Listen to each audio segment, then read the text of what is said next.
Welcome everybody to a special edition of the Havoc Hour on this Feel Good Friday. I'm your host, as always, Wreak Havoc. Today I got a special guest, my guy over from Fight Hound TV, my man Yves. What's good, bro? What's up? What's up? What's going on, man? Not much, man. It's the usual grind, man. It's good to talk to you. Good to see you, man. It's been a Good to see you, minute. man. Yeah, man. This pandemic's been kind of, makes things a little bit difficult, but we've all kept in touch, talking a bunch of crap through Yeah. Instagram. My ridiculous predictions and Click MMA, bro. yeah. So hey, man. But it's good to see you. Good to get a Oh, chat in. You know, talk some sports, shoot the shit for a little bit, and then yeah. yeah. Yeah, I've been honestly, I was so tight when they canceled the season for PFL, man, because I was really looking forward to getting back out there this year. I thought they gained a lot of momentum. Rory's a big signing. They were going, in my opinion, uh, like an expedited version of the Bellator model, where it's like you get a familiar name, but not necessarily out of their prime, and kind of center it around them. They were making a big push for Rory to be the star of not just their 70 division, the PFL, in my opinion, and not to take any shine away from Kayla, but like Rory would have been the at PFL. Yeah, it didn't Um, need to just be her. You wanted to have a little bit of variety with it. yeah, yeah. Especially like I mean, there's not no offense to again to the fighters out there, but like Kayla kind of ran through Oh everybody, yeah, and I mean she trains with Nunes. It's the only name that you could think that would make it a meaningful competition. yeah, But it was good that they got that momentum. They signed Rory, to a pretty lucrative deal from what I understand. But yeah.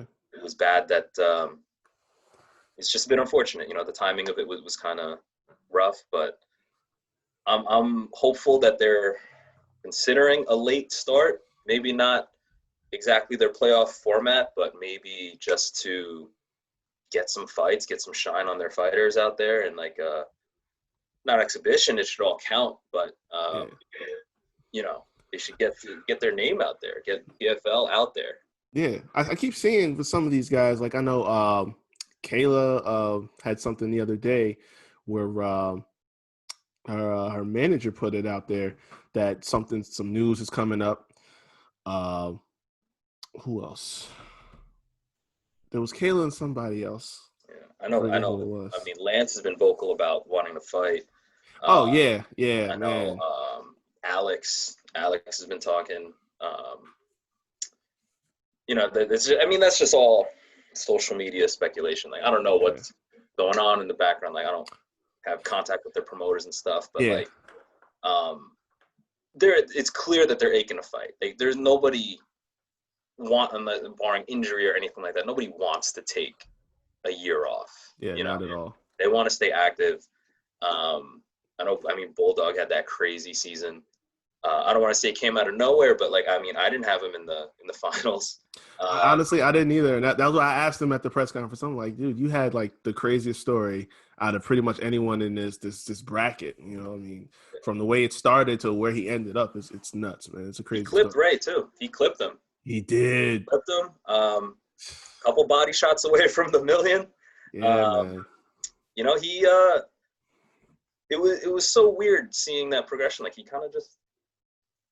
just made the playoffs and like he just took the most of his opportunity and um he was like a TKO machine. I feel like he got that low blow in that one fight. I forgot the name of the guy, but like he got Uh, I want to say it was Glyco. was it? He I took feel he like it took was. like a few minutes and then just turned it on like that.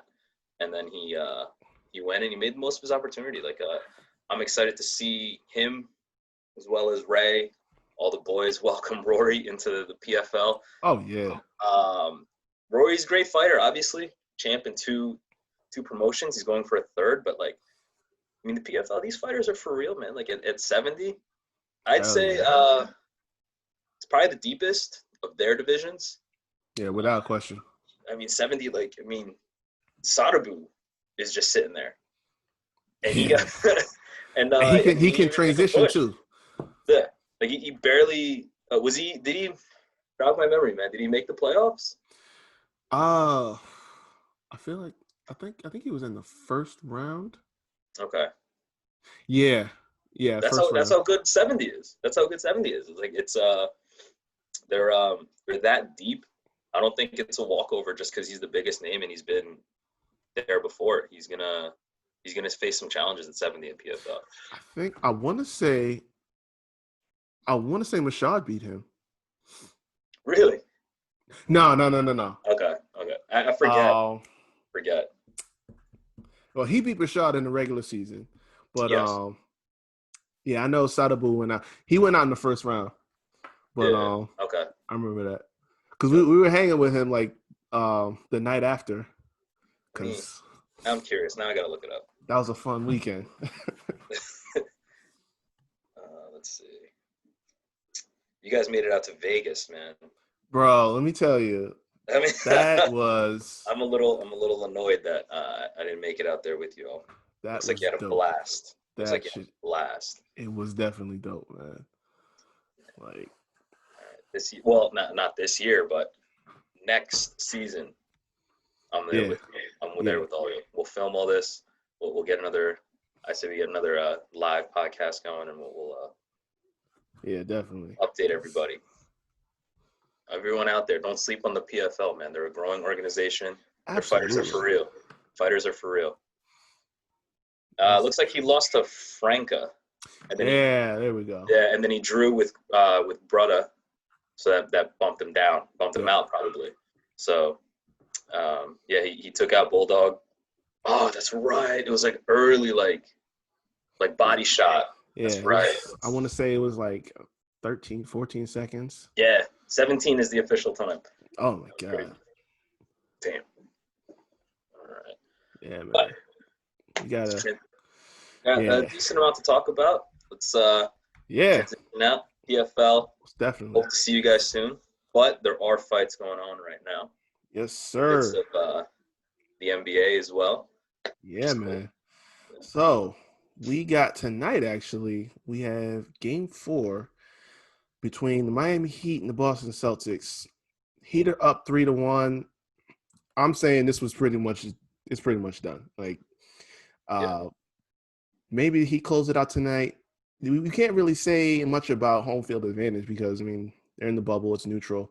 You yeah, know, they have their fans there on the screens and stuff like that. But yeah, you know, home field advantage hasn't really been a factor, which is really making for some great basketball. It really is. yeah, Like this past couple months now with the restart, it's been phenomenal. yeah. But honestly, the way the Heat are looking right now, I said once the Heat, if they got into the playoffs, they would be a problem. I did not think it would be this much of a No, problem, no, but no. bro, this is not a joke. Like they got it regardless. It, I don't see Boston coming back from that. And I thought they were the more complete team, but yeah. I don't see them coming out of this hole. I don't see them coming out. Elephant in the room. Hero is for real. Yeah. Um, and he's still developing. Right. Um, what kind of shocks me is on paper, I thought that Jimmy had a better team in Philly. On paper.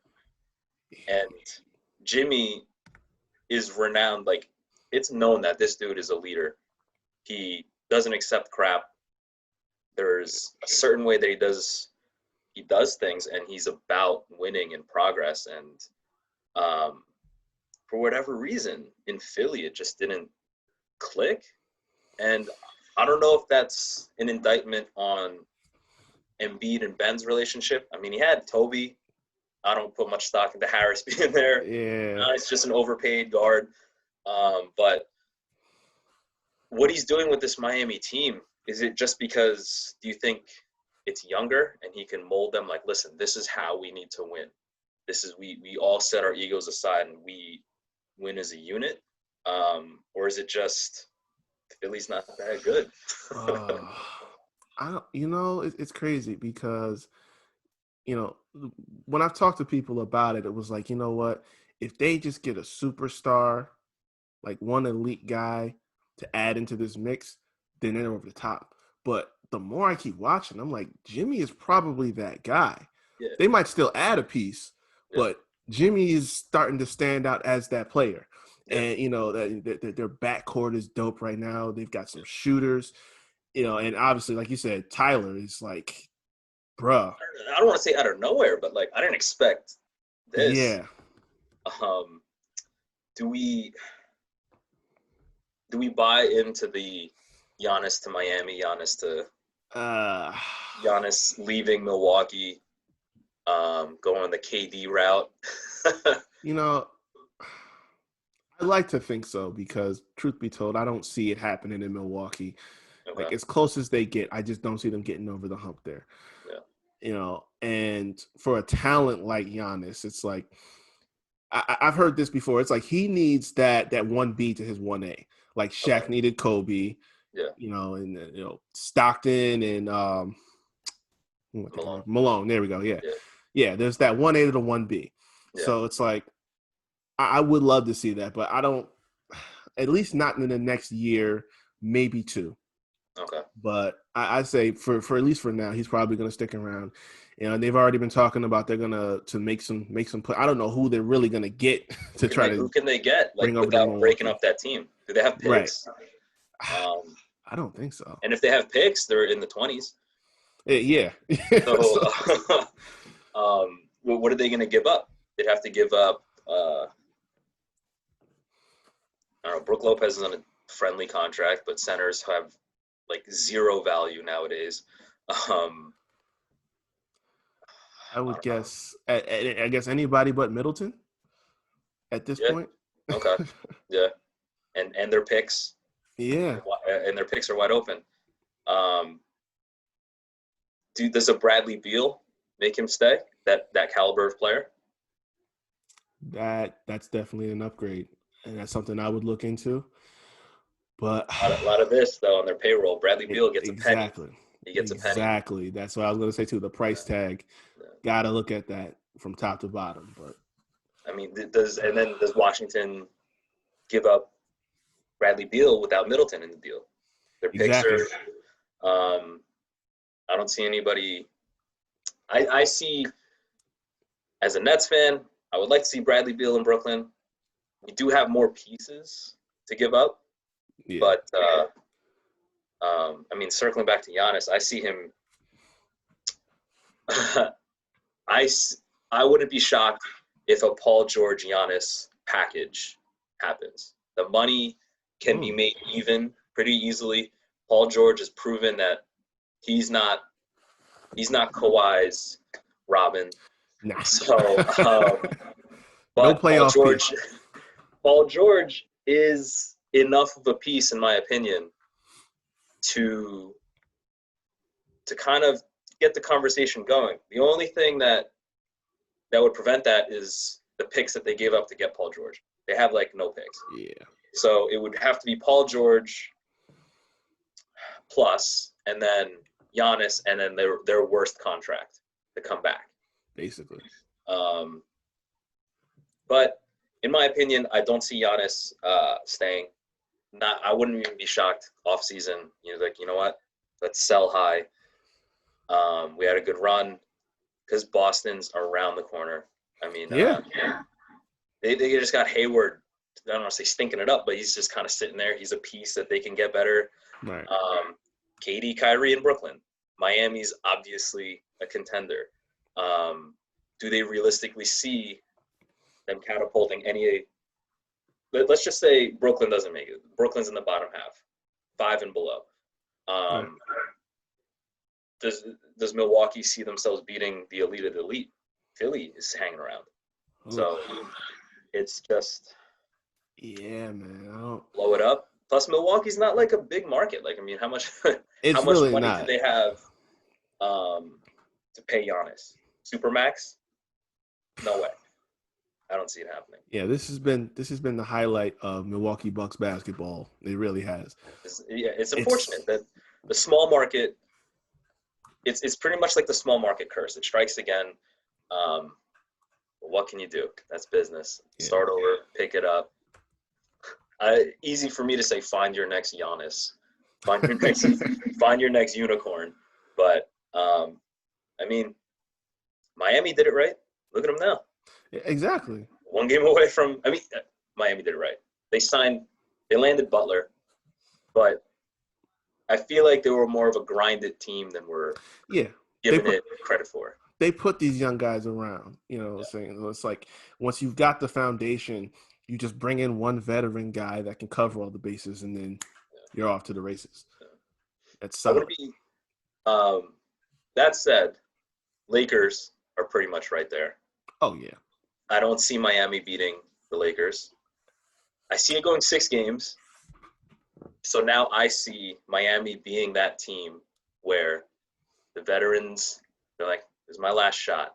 They're going to get the J.R. Smith types, those kinds of players. They're like, you know what? No income tax in Florida. Let's go to Miami. Let's see what can happen. Why not? I think they're going to get those kinds of players that are willing to eat.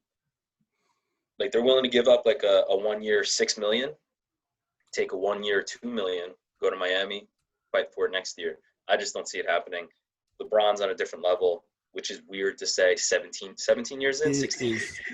It's madness, bro. I watched the last couple of games against the Nuggets, and it's like, dude, I don't know where he's getting. Like I know he's 35, he's not an old man, but No. this level of play at this stage in the game after 17 years in, and it's just like it's blowing my mind, bro. Look at him. It's clear that he has invested in recovery. He's only had it was last season where he's had a serious injury where in my opinion he could have come back. He chose not to. It's like what's the point? I feel like he already knew they were going to blow up that team. Why come back? But like LeBron and AD are playing on a level that I just don't see getting beat. And then like you just need one of the guys to kind of show up. And Dwight's been showing up. He's been like the grinded player that Kobe wanted him to be. Dwight has had a renaissance year, and it's like you forget about Atlanta and Houston and all those Charlotte. Remember bumps. Charlotte? Yeah, showed man, all up there for those like bumps in the road. It's like that's all gone away. Like this is Dwight that we remember. Dwight? Yeah, did he have 8 and 8 in the first quarter? I think so. He's still a rebounding animal. 8 rebounds. Like he can clear the paint, man. He's still Dwight Howard. I think they cleared like 26 rebounds in the last game after they got out rebounded in the last one. I mean, yeah, Dwight no shots at McGee. Dwight can do things that McGee can't. I mean, offensively, probably they're just about even. Dwight's always been limited offensively, but athletically, way more gifted. You know what I mean? Rondo, high IQ player. I mean, AC's been like, all right. Like I was like, okay, he can ball too. It's like kind of. Yeah. I just don't see Jimmy and Hero being able to overtake LeBron and AD because there's more. If LeBron or AD have an off game, because it's very unlikely that both will. Yeah. The Lakers have enough to cover one of those off games. And just AD alone, who's guarding AD for those 7 games if it goes? AD's off game is 15 and 9. Right. that's a bad game for AD. I see Jimmy's scrappiness getting 2 games. I see him getting Miami to be able to win 2 games.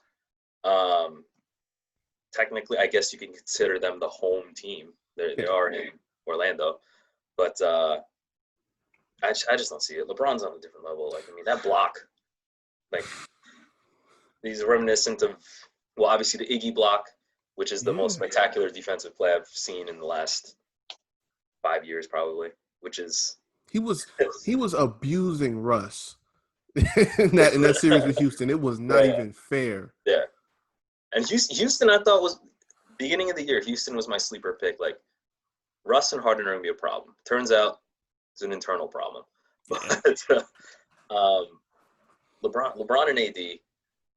Technically, AD is a free agent after this year, right? I think so. Yeah, because of the deal. I mean, it's a duo that. So LeBron signed a 4-year. He's got 2 more years with the Lakers. How can AD consider leaving? Even if they lose, how could he consider leaving? There's no way. Where's he gonna go? New York? Oh, and I didn't tell you neither. I'm about to join you over in Brooklyn because I done about had it with the Knicks. The Knicks. Listen, I'll say this. I'm a New Jersey Nets fan, but by association, I'm a Brooklyn Nets fan. I never hated the Knicks until we were playing each other. But there's just something about Knicks fans. Now that we're in Brooklyn, I mean, they're like literally a bridge apart. Yeah. Animosity's growing, but we will welcome you with open arms. Yeah. We got KD, Kyrie coming. We have a young core that is, in my opinion, is about to be blown up for a superstar, like not a superstar, but a Bradley Beal type. They're gonna run the Nash offense. I'm like, yo, listen. I know people have been talking about, Nash and, that hire and, the privilege, whatever. Listen, I said at the end of the day, that's a player's coach. Yes. You can't go wrong with a player's coach. Yes. And he's Steve Nash. Right. Like, did Doc Rivers have coaching experience before? Nah. Jason Kidd. Exactly. Jason Kidd was Nets head coach, out of the blue. I will say this. I'm on board because it's splashy and it's Brooklyn and it's Steve Nash. Yeah. And you love what Steve Nash did as a player. Do I love the hire? I give it, personally, as a fan, a B. Just because of the name alone. I love that they kept Jacques Vaughn on because he does have coaching experience, also a player, former player. Yep. My opinion is Steve Nash got superstar treatment, and he's not that much older than Kyrie and KD, who, let's face it, have sensitivity issues. Oh, yeah. A coach like Nash can talk to them like a player, I guess. Like, coach them, but kind of talk to them like a bro, I guess. And, not be so hard-nosed and come down on them if something bad happens. Like, he'll talk to them like a player. More often than not. So I think it's a hire because it's like, okay, we got 3 more years with KD, 3 more years with Kyrie. Let's see what we could do with Nash. And then once we blow it up, if KD and Kyrie don't re-sign, Nash is gone too. Jacques Vaughn's right there. And they lobbied for him too. So obviously, he has their ear. So that chemistry is built in already. So they just have to build on it. Yes. Circling back to the Knicks, don't want to sleep on RJ Barrett. I think he's a good player. Yeah. I'm not sold on Zion. I think Ja is the best of the 3. But RJ Barrett's no one to scoff at. He's going to get you 20 points a game. He's another one. John Morant's going to be a problem. Yeah, man. Barring injury. I'm knocking on wood right now. Barring injury, dude is a superstar. Hell yes. The idea that, like, Mike Conley, I'm very high on Mike Conley. And Memphis was like, we're taking Ja. Mike, see you in Utah. Like, that's what they saw. I didn't see it, but I was proven very wrong on John Morant. Very wrong. I thought it would take him at least 2 years. I'm like, this is skinny dude. That's what I had. Like, maybe 1.5 years to 2. Yeah. That's what I was saying. Just jumped in. What was it, like 3 games? And you're like, oh, John Morant showed up. It's like, oh, man, all right. This guy's rookie of the year. He's gonna be a problem for time to come. But, like, I mean, I don't want to sleep on RJ Barrett. I mean, but the Knicks, I mean, you guys just hired a coach, right? Who'd you get? You got Tibbs. Tibbs, yeah. I think there goes RJ's knees. But I think the Ntilikina project is over. I think you got to start thinking Kevin Knox. Maybe he's on his way out. See if you get a pick for Kevin Knox. Centering the team around Barrett, not bad. It's not bad, but it's like he's gonna be on an island, man. He's gonna be Yeah, out there because that this team does not attract free agents. yeah, Like every superstar they've ever had came through a trade. yeah. That's true. Or I guess Amari, if you count him, but he was coming off an Yeah, injury. A lot of guys weren't really looking at him. yeah. He So was shredded up already. there was Yeah, doubts about it. So it's yeah. like, That's a good point. Larry Johnson was kind of like iffy. Allen yeah, Houston. Well, Allen Houston, I thought was great. I feel like he's missed like 7 shots in his career, but uh, again, did he carry them? No, not quite, but great player. Part of me, I mean, you guys have 8, right? I think you guys pulled 8 in the I lottery, think something like so. that. Yeah. Part of me really wanted you guys to get Ball in the draft just for the show. Ugh. But see, Um, that's it. We don't need anymore. We don't need so the publicity. part of me wanted that to happen just so I could be entertained because um, I honestly think he can be for real. He's 6'7", he's a point guard, a true point guard. He takes sus ass shots though. I don't like that, but clean that up with Tibbs coaching. Tibbs not going to allow him to do that. Nah. Part of me wanted that to happen, but like I don't even know you can get at 8 outside of like Anthony Edwards, Ball. I don't know anybody who has name recognition in this draft. I mean, I Yeah. could be speaking a little out of pocket here, but still, man. Like, I mean, Yeah, it's true because we at didn't. 8, like, who's the last number 8 pick that everyone was just like, that's the guy. I can't even That's the think guy. of one right now. Like, and it's hard to gauge because I mean we got the majority of the regular season in college, but we didn't get into March and the playoffs, everything Yeah, like that. yeah, So what we really needed to see out of these guys, we didn't get. yeah. So Like when you put it's them against the top 64 teams in the country, exactly. let's see what these guys got. We didn't get that. Yeah. A little unfortunate for the guys, in the draft, but I like to have faith like an NBA scout can see. Like, did we really need to see Zion? I mean, they were what, Elite 8, and then they got exited. Like, you knew what Yeah. Zion. You know what Zion is. Exactly. You know what Anthony Edwards is. But I mean, we'll just see. I guess I'm not even. The draft is so outside of my radar. I mean, the Nets, like our pick, is gone anyway. So yeah. Yeah, I'm gonna start looking for my gear because after they did Spike Dirty, I'm like, yo, That's right. I forgot about that. ah, I forgot that's about Spike. Like, okay, like let's touch on that for a minute. I'm big on rules, but I'm very flexible on some like it's fucking Spike Lee, man. It's Spike Lee. If he wants to land his helicopter no like problem. right on what is that, 7th? And Yeah, he's like, I think so. Yeah. I'd like a carpet, you know, for me and my crew. Dude, Spike Lee, how many games has he been to? And he's paid. He's been every very vocal that everyone. he doesn't take special treatment. He's like, that's how much season tickets are? Okay, here you go. Yeah. I'm paying it.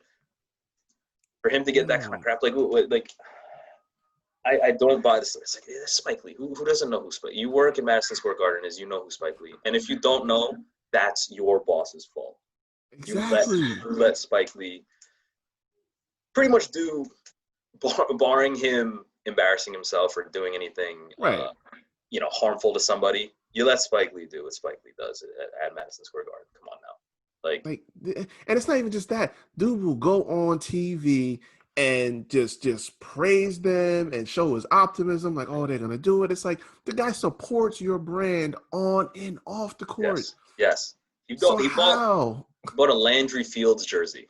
Yeah. Oh my He bought a Landry God. Fields. There was like 9 of those in circulation. 2 Oh, of I which have went not to heard. Landry Fields' family. And he bought a Landry Fields jersey. He's a fan. I have He's not a heard fan. that name since he first showed up. Yeah, exactly. Jesus. He's a fan. He probably had a Ronaldo Balkman jersey too, for all I know. He's a fan. Ugh. I completely forgot about that. Yeah, man. That Brooklyn's is a right there. damn Black shame. and black and white goes with Yeah, everything. it's 20 minutes away, bro. It's right there. I got my bags packed. I'm just ready to walk. We're gonna be, barring something bad, we'll be top. I say worst case scenario, Brooklyn's fifth, just because they it took a while for them to gel. Yeah. I think that's the worst case scenario for Brooklyn. Yeah. Um, but hey, man, we're right here. Blue, Yeah. blue and orange, man. Those are kind of clashing colors. It's hard to match. It So is. It it's is. hard to match. It's complicated. You could put a Brooklyn jersey like white and black. You got Oh those yeah. nice suits. I got Very a bunch easy. of stuff I can mix and match them. Very I'm gonna be easy. good. I'm Very gonna be easy. just fine. You Very know what I'm easy. saying? Yeah. Plus, I like them Bed-Stuy jerseys too. So I'm like, Those are cool. I have yeah, the Coogee one, the Biggie one. yeah. I have that one, and I honestly mostly, I don't know if you can see it there. They're um, Okay. mostly New Jersey Nets jerseys, and the GOAT in the corner. Those are two Jordan Yeah, jerseys. yeah. Of course, I of mean, course. come on now. That's the one exception. I won't buy anything that's not a Nets jersey. The only exceptions are Kobe and Jordan. Oh yeah, Those are the only exceptions. no question, man. um, but Yeah, yeah, we're open. We'll be taking on the Lakers next year, hopefully. I'm down for that, bro. Nets Lakers. Mm. I mean, honestly, the fan in me says Nets in six. The realist in me, Lakers in six. KD and Kyrie, Achilles injury, like I get it, like medical advances, yada yada. Yeah, But it's an Achilles injury. Dude's a mobile guy. He's a shooter. Like, will he have the lift towards the end of the year? We don't even know when they're going to start. We don't know how the landscape of the NBA is going to be. So, yeah, I don't know. But fan in me says if the Nets make it, we'll still lose in six, unfortunately. Lakers, especially if you sign AD, and you'll get the plethora of those vets who are just trying to ring hunt. When Malone went to the Lakers and oh, of Peyton, course. that version of the Lakers 2.0 is coming back. Yeah. I just don't see the Lakers losing to anybody Nah, not a chance, man. So this year. we saying Lakers in six over Miami. I'm saying Lakers in six over Miami. Yeah, I think that's where I'm about. I think probably if anything, the Heat will probably take like game one because that's always like the feel out game.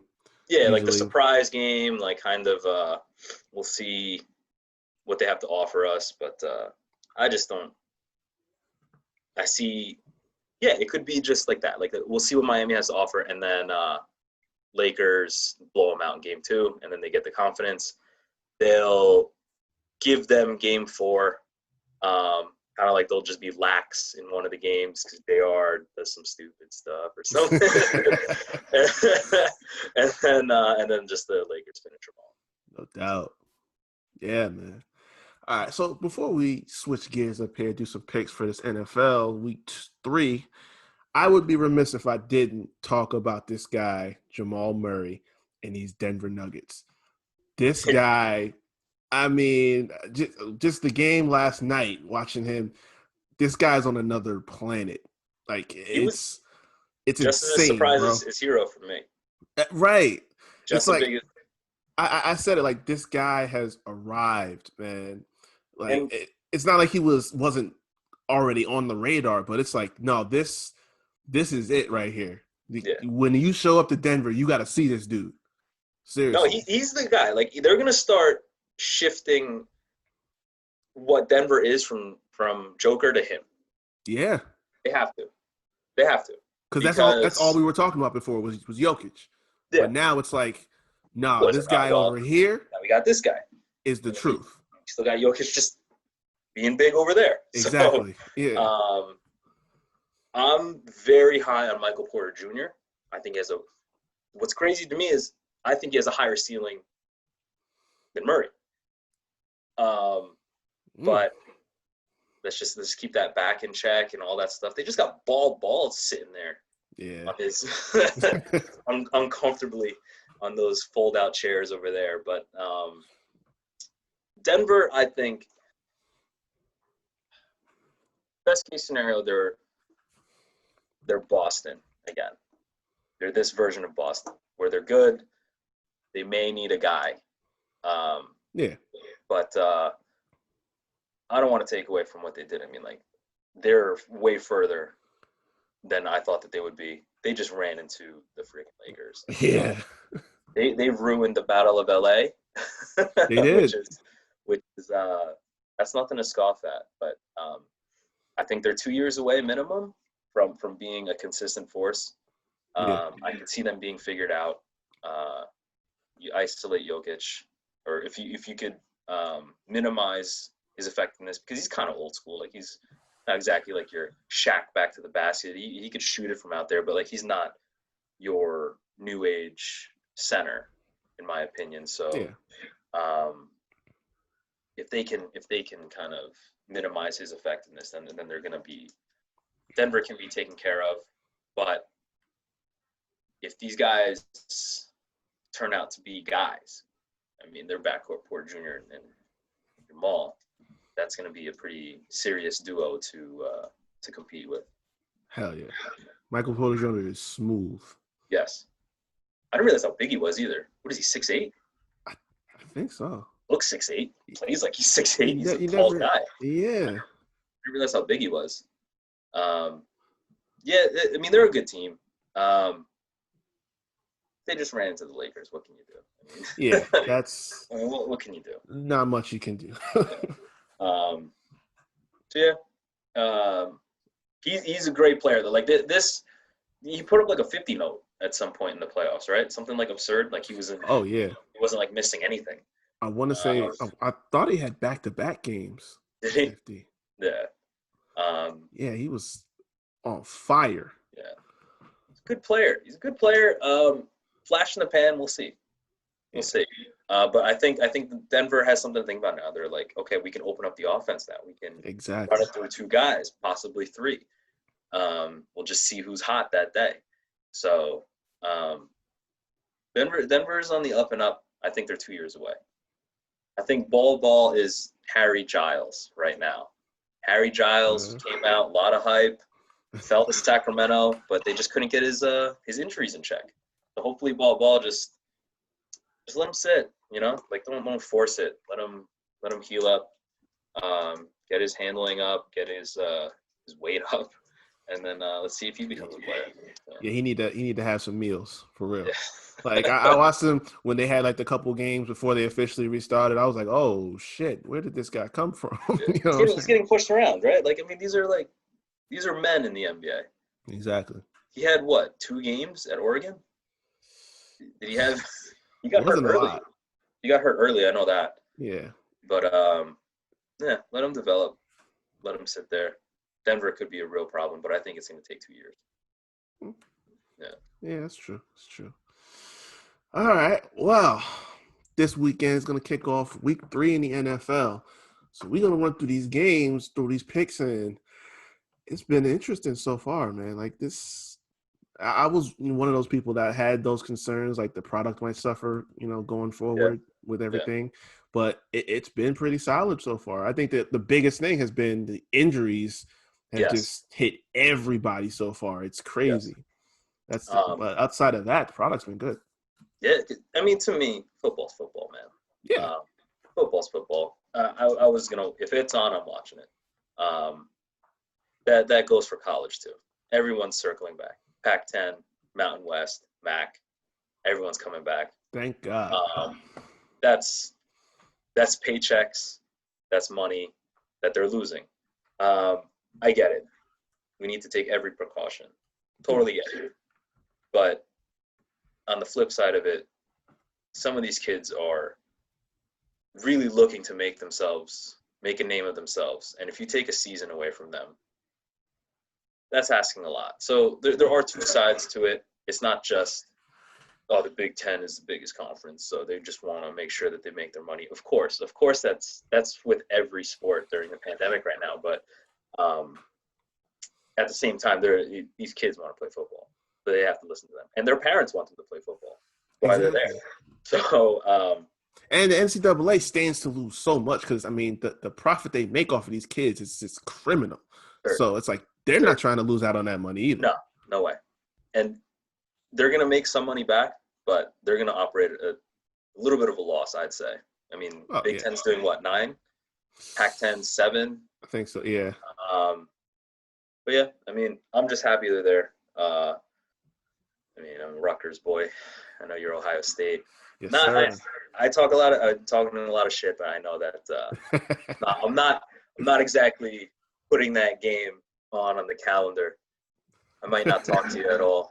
Depends. um, It's like for me, it's like okay, just cover the 35 and a half or the 34 and a half. I just want Rutgers to cover the 34 and a half. That's gonna be the spread. Just lose 42-14. I'm like, that's a win. That's a win for Rutgers. I'll take it. I'll take it. oh. But who knows? Crazier things have happened. Appalachian State. But if we can bond on one thing, it's that I imagine we both kind of despise Michigan. So Oh yeah, most definitely. we can agree on that. We start going back to the NFL. I mean, like football, professional football, where things are kind of happening right now. I was talking to you yesterday. I was all over Miami with the points. I was like, "There's no way they're losing." By, I was like, "Yeah, 3.5." I loved the 3.5. That's where I locked in the bet. I wouldn't have loved it at 2.5, even though that's only a point. Mm-hmm. But for them to blow them out, I mean, a Fitzmagic game. I didn't see that. And that's what I hate about it. It's so sporadic. Like this guy it's never consistent. Yes. And it comes out of literally nowhere. Like he'll be garbage for a game, 2 games, even 3 games in a row. But then there's that one out of nowhere that you don't expect. He just goes off. He just pieces it together. Yeah. Get it? Like, did you see the efficiency? He missed like what, 3 passes? Yeah. Something like that. And he was like creating. I don't want to say he was creating pass interferences, but like he was getting it to like the correct guy. And I mean, all those calls were pretty good throws, and the reason they weren't called were these interference calls. Still scrambling. He's running in for touchdowns. It's like he's looking good. Is Miami kind of pissed? It's like, well, we kind of expect it to be worse than this. We're trying to get Tua in there, see what we got. I think this is great for them. Why rush it? Why rush it? You guys aren't winning it. You guys, if Miami wins 8 games with Fitz, no I loss. think that's amazing. And how can it hurt? I mean, he's been in the league, what is it? He's 37 now. So at least 15, 16 years. Yeah. To sit behind him all year, how can that hurt for Tua? Not at all. Just let him sit. Especially when, Tua's already been an injury concern in a season where injuries are rampant. Yeah. It's already like you didn't have the preseason to kind of like dip your toe in the water. And so like, why force it? Why force it? Let's get you another guy. Like maybe we get you another receiver, or we get a tackle or something like that. Protect them up, and then you start really, toying with the idea of like, okay, Fitz's ceiling is a lot lower than Tua's. Let's get him in there. Even Fitz said it himself. Tua does things that he couldn't dream of doing. So he speaks very highly of Tua, but like he seems to be the kind of guy who's like, but I'm also not just going to give him my spot. I'm the starter. Yeah. You got to take it from me. So I think at the worst case, if this goes off the rails, like by mid-season or like 3/4 of the way through, then you say, okay, you know what? Yeah, let's see. Pull Fitz, then get Tua in there and see how they gel. Let's see what we got. Then you know what you got to work with next year. Yeah. I've always said Fitzmagic I didn't see Tua coming in before week 8 because of Fitzpatrick. Yeah. And because of the coaching down in Miami. I mean, it's that New England lineage. They're not going to do like a tanking for nothing kind of situation down there. So we knew that they were going to win some games. That said, when we were talking, my pick was for them to cover. I thought it was going to be like a close type game. Yeah. I did not predict a blowout. So the pick was correct, Miami, but I was wrong in my analysis. So I'll be honest. I didn't think they were going to blow them out. But money line Miami, turns out that was a great bet. Hey. Next game on my list, and we got Niners, Giants. Mm. The team of it's two junior varsity teams going at each other pretty I much. mean, pretty Um, like San Francisco. I mean, out of all these teams that got hit with injury, San Francisco got raped. Like yeah, it's Jimmy, Bosa, I think Sherman. Armstead too, Yeah, Sherman's out. Sherman. Yeah. I don't know what Kittle's status is because he was out for last I think week. Kittle's out too. Yeah, I mean Yeah. it's I don't know what you expect out of that, and then Don't worry. Giants lose Saquon. They picked up Sanu. Don't worry, they're good. Don't worry. Rutgers I kid, don't I don't know he'll what take care of it. I said, right? I said this, and maybe it's a good thing they didn't do it. But once I saw that Kittle was out last week, I said, you know what? You need to start making a play, put a play together to get Odell in San Francisco. Yeah, Because I Jimmy thought Garoppolo needs a number one, is not a 10 end. he needs a guy. Like exactly. He needs a So guy. it's like if you can put a little package together, Yeah. throw them something because it's not working with him in Cleveland with Baker. It's really not. No, he happened to have the touchdown throw. Yeah. Came off of a moderately blown coverage. Outside of that, though, Odell didn't really do much. He's on my fantasy team, so I was keeping an eye on that. But yeah, it's just not. I mean, they're shifting to a run-first offense. Do you really need Odell? They got Jarvis Landry there. Yeah. They signed Austin Hooper for a lot of money to do what? Like, yeah, I thought that they could get Cleveland could have sold pretty high still somehow on Odell. Maybe get a pick or something around there plus a guy that can start for them. But yeah, I mean, I don't know. The Niners, I think their mentality was we were in the Super Bowl. We don't need to blow it up. Exactly. But look what they did in the Super Bowl. I mean, they kind of. So, although I will say, if that happens, you get a 10-point lead late in the game. If that happens against anybody else, they win. But Patrick Mahomes is just like, Mahomes, I mean, yeah, we don't got to say nothing about that. That's just freaking. You can't defend it. So last year, yeah, it's either Mahomes or Lamar that was going to put you in that spot. So yeah, you just certain things that you can't even account for. It's like it's out of your hands. What can you do? So I don't think it's blow up time, but I thought that Odell was a serious target for them.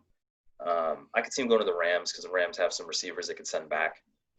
Like Robert Woods, they just signed him, but they can match the money pretty easily, centering a trade Woods for Odell. Send Odell to LA so he can be in LA because he needs to feed his ego a little bit. I'm sure in LA he can find, if those rumors are true, some people who will be willing to do that for him out in LA. So might be a win-win. Robert Woods, good receiver. Plus, Goff is cooking right now. So I mean, yeah. Plus, they can center around like an air-out offense. They don't have Gurley anymore, so Odell to the Rams kind of makes sense. Plus, they need to make a splash, new stadium, all that stuff. So, that makes a lot of sense for me. But I'm not an NFL GM, so. That said, this JV team, this JV matchup, I am a Giants fan. For all just full disclosure out there, but you hurting too. I'm sorry? You hurting too. Oh yeah, we're hurting too. Oh god, I don't even want to talk about that. I'm gonna cry myself to sleep on that one. Even though he's a Penn State boy, best player on the team by far. Yeah. Got hurt again. ACL surgeries I feel like are like paper cuts nowadays. I mean, granted, I've never had one. I've never had to rehab from one, but I feel like ACL surgeries, people are coming back from. Even if he's 80%, every team in the NFL takes an 80% Saquon. Oh yeah, 1,000% of the time. So, if he's committed to his rehab, sounds like he's that kind of guy. I feel good about him coming back. I just feel bad about the money that he lost because of that injury, especially at the running back position. Like that, year 3 would have been his negotiating year and there's no way he's negotiating off of a bum knee. So unless he kills it, unless he comes But back and it's Kamara. but you know what? I've seen. I look back and I looked at how Adrian Peterson looked, physically and the way his game was back Yeah. then, and how he came back from an ACL. Yeah.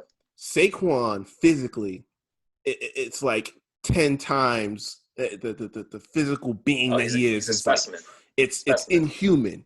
Yeah. So I think if anybody comes back stronger from this, it would definitely be a Saquon. It would be Saquon.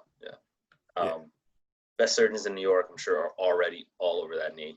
Hell yeah. There's probably like Nerf bubble wrap all around him right now. He's the centerpiece of that offense. Like, no disrespect to Daniel Jones, good quarterback right now. Could be, who knows? I mean, I have to hear it every day. New York market. Oh, he's the next coming of this and this and that. I'm like, let's be realistic here. He's 9 games in, or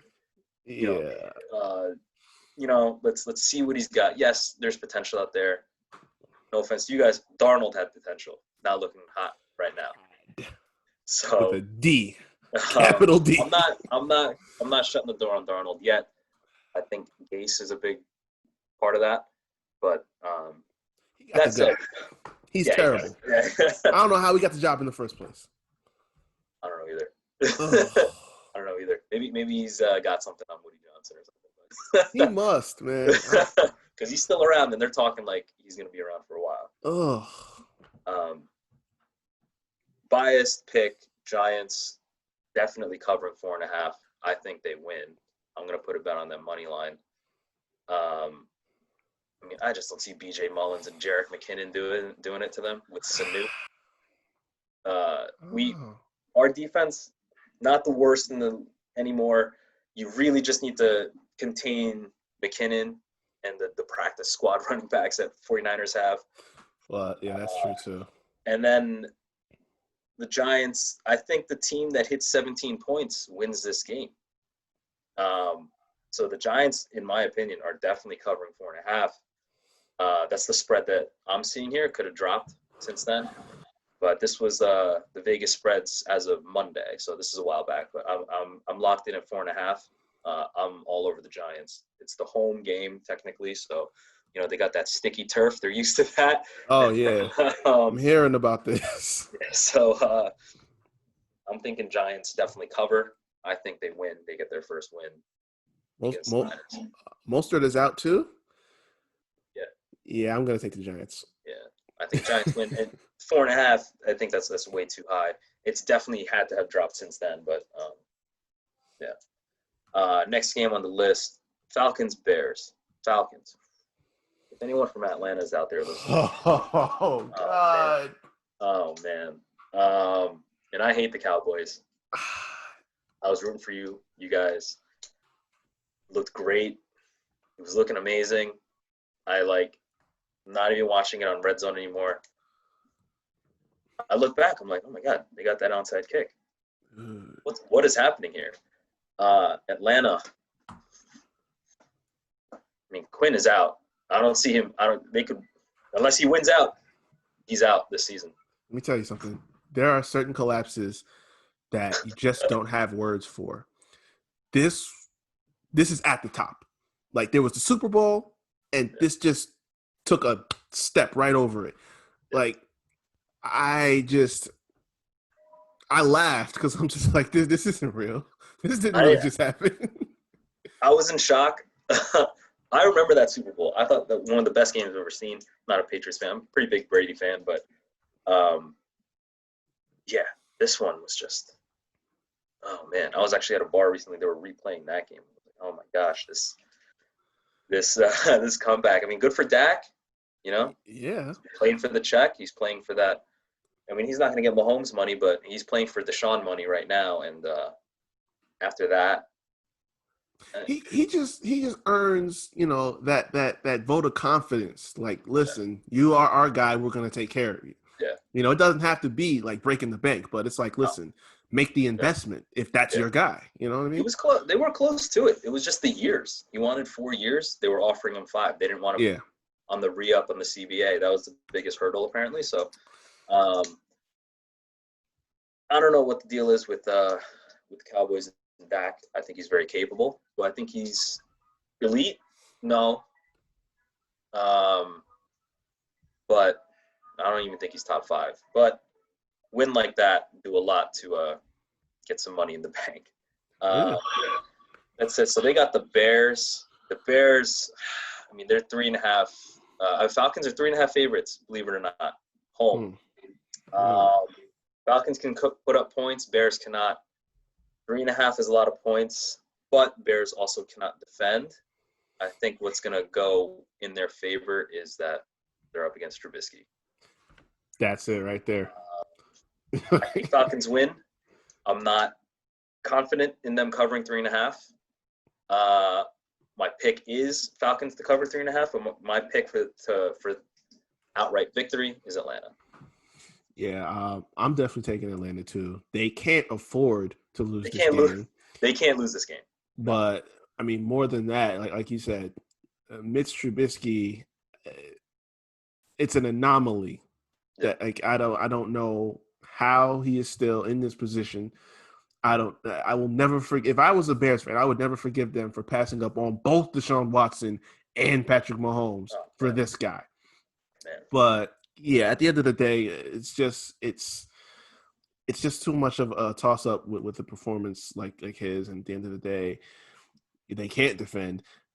Atlanta has too many weapons that they can attack them with at this stage in the game. And if I were the owner, Dan Quinn would be playing for his job. Matter of fact, I wouldn't have let him get on the team playing after that Dallas game. He would have been fired before he left the stadium. I thought for sure that, oh man, we're gonna get the update. Quinn is gone, but yeah. What was it? 3 years ago now? Super Bowl appearance. I guess gets you that leeway. I guess, but I mean, a loss like that. He loses this game, he's out. Yeah. I think he needs to win. I think inevitably at the end of the season, he's out unless he wins 10 games. He needs to win decisively. Like, you can't squeak by the Bears and still, like, I would say if he squeaks by, then he's on the hot seat. But the decisive win could say, okay, we're gonna keep it going for a little while, but still watching. I see this like being one of those like Bears score 13, 14 points, Falcons score 28, 31 points, that kind of game. They're going to have to. Bears will get that like fourth quarter, like, okay, whatever, touchdown towards the end, but maybe to cut that to 28, 20. But, like you said, like this is for Quinn's job. And Atlanta's on paper and all around, I think they're just a better team than the Bears. I don't think outside of Khalil Mack, the Bears are much. So, yeah, I see the Falcons covering.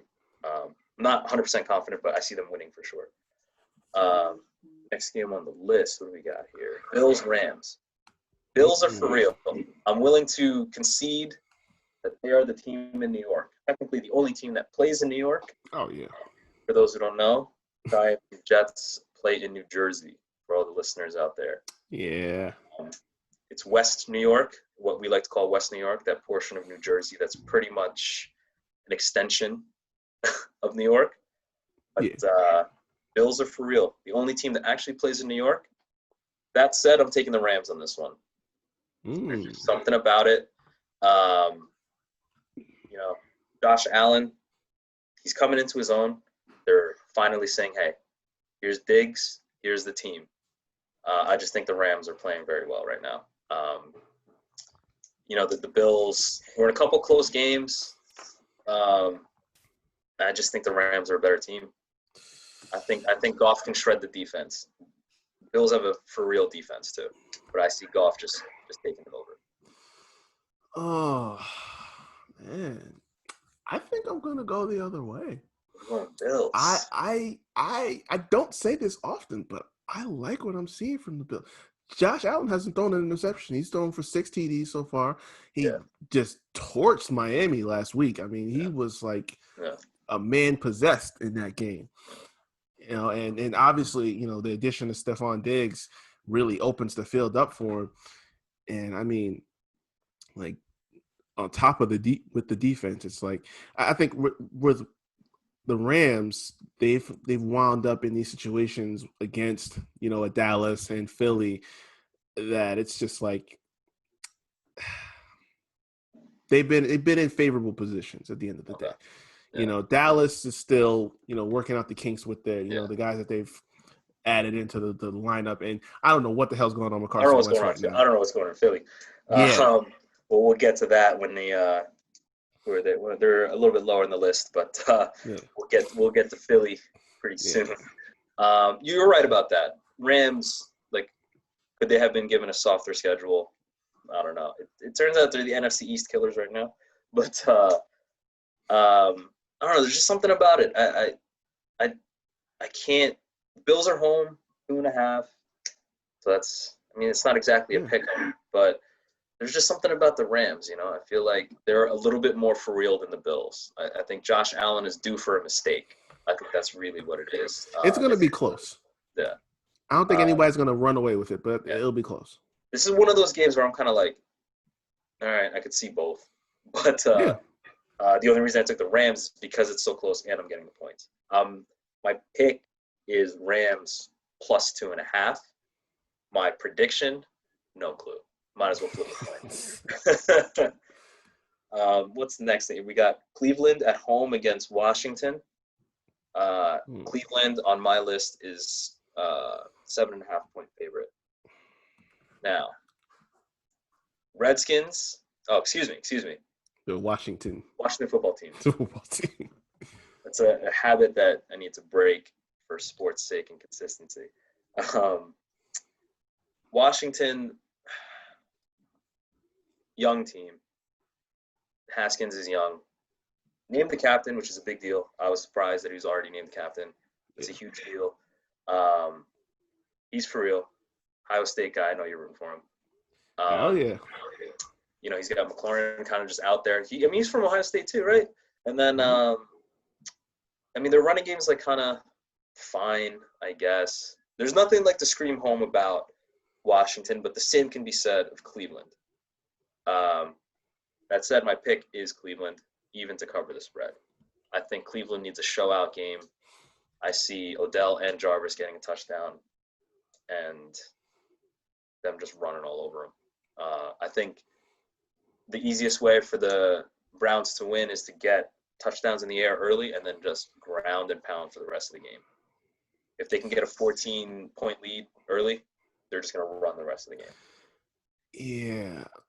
Well, I'm taking Cleveland, and my thing is too, Washington just doesn't have a strong secondary. And if you don't have anybody that's going to challenge Baker, then he's going to look like a superstar at the end of the day.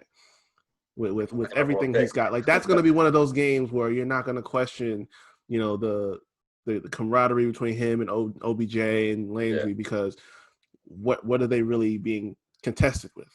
Yeah. And you add the run game into that, it's like they shouldn't have much of a problem in this game. I stress the should though. Yeah. Kareem Hunt, pretty much a hybrid back. Don't sleep in Njoku and Austin Hooper. That signing I didn't get. $40 million? He got like $40 million, something like that. I would think you'd go all in on Njoku because he's a number one for me. So I'm like, why are we signing Austin Hooper to block? He wasn't even a blocking tight end in Atlanta. Don't get that signing again. I'm not a GM, but have I heard his name even in 3 weeks? No. Nah. This is the kind of game to get him involved, in my opinion. Because if Washington has to double up on somebody, it's not going to be on Austin Hooper. So get him involved. I see the Browns covering the spread, 7.5. We got Minnesota at home, 2.5-point underdogs to Tennessee.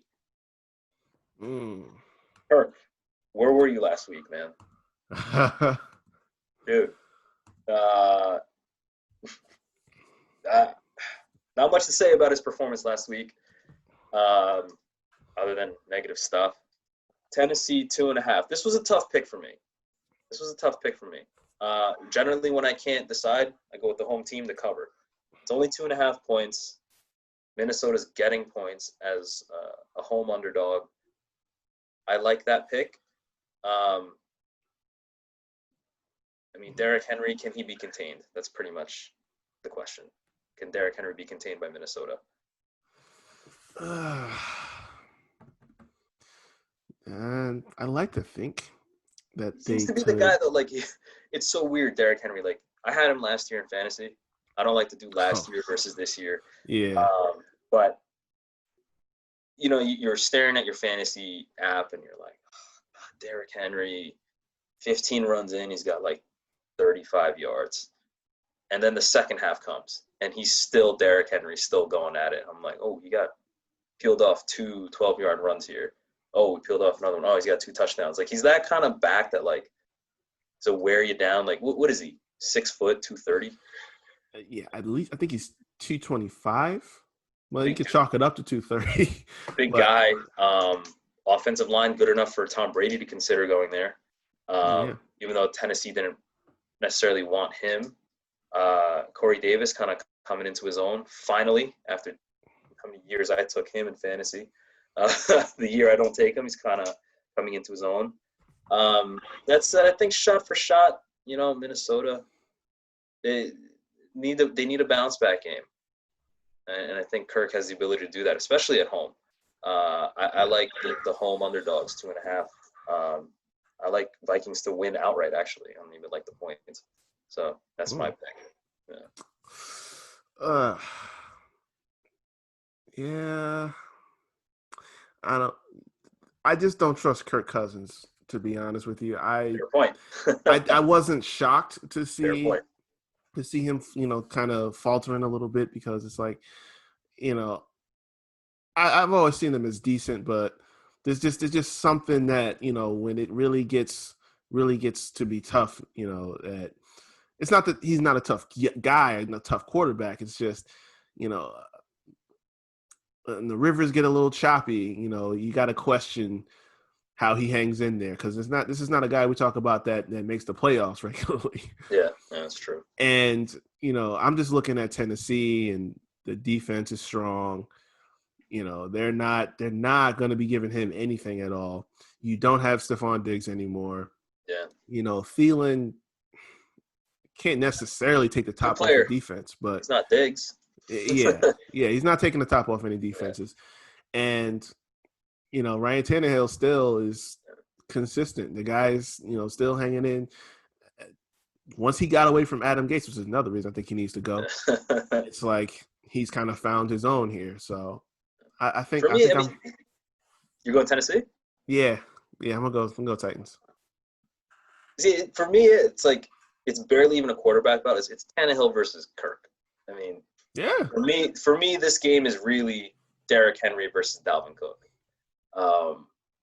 And I don't know. I just think Dalvin Cook's more dynamic. I think he'll be able to change the game a little bit more so to sway it in Minnesota's favor. I will say I'm gonna be paying close attention to Derrick Henry in this game because Denver was holding him for a long time Okay, yeah, on that first game. but he breaks him down, man. He's like a It was stressing me because in my fantasy game, right, I was winning by like 5 points, and he okay, had Derrick Henry, and I was yeah, like holding on to the lead so long. yeah, I'm yeah. like, Of okay, course, I don't know yeah, how you guys are containing Derrick Henry, but if you can yeah. keep it up.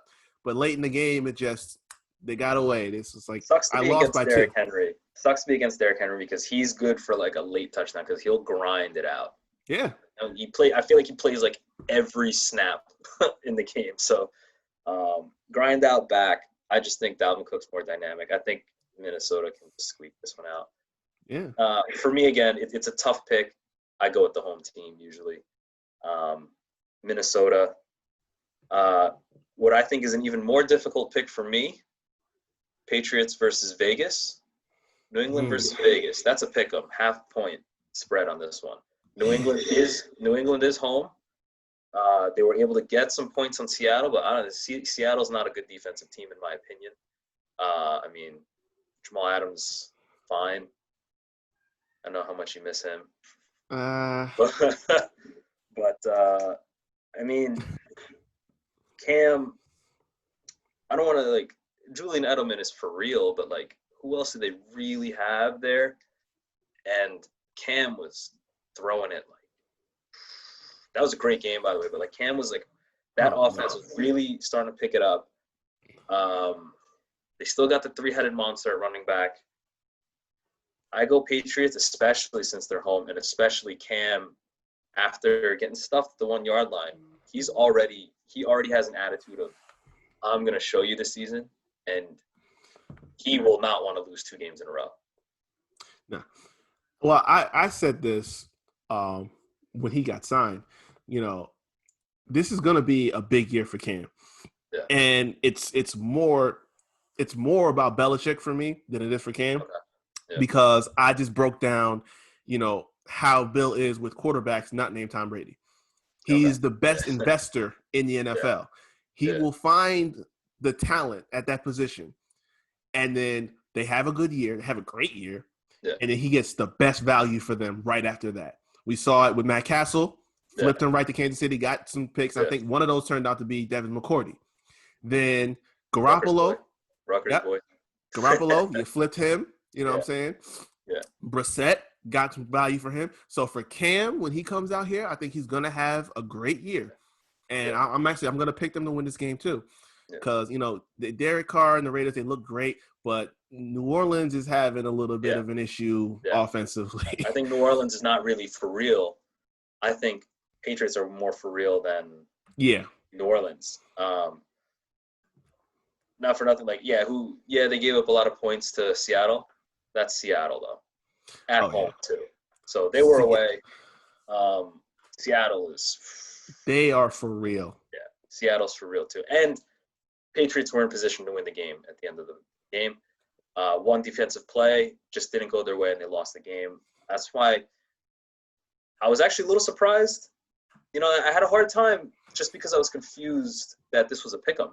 I think Monday bettors are just riding on how high Vegas was, that because they were the Monday night game.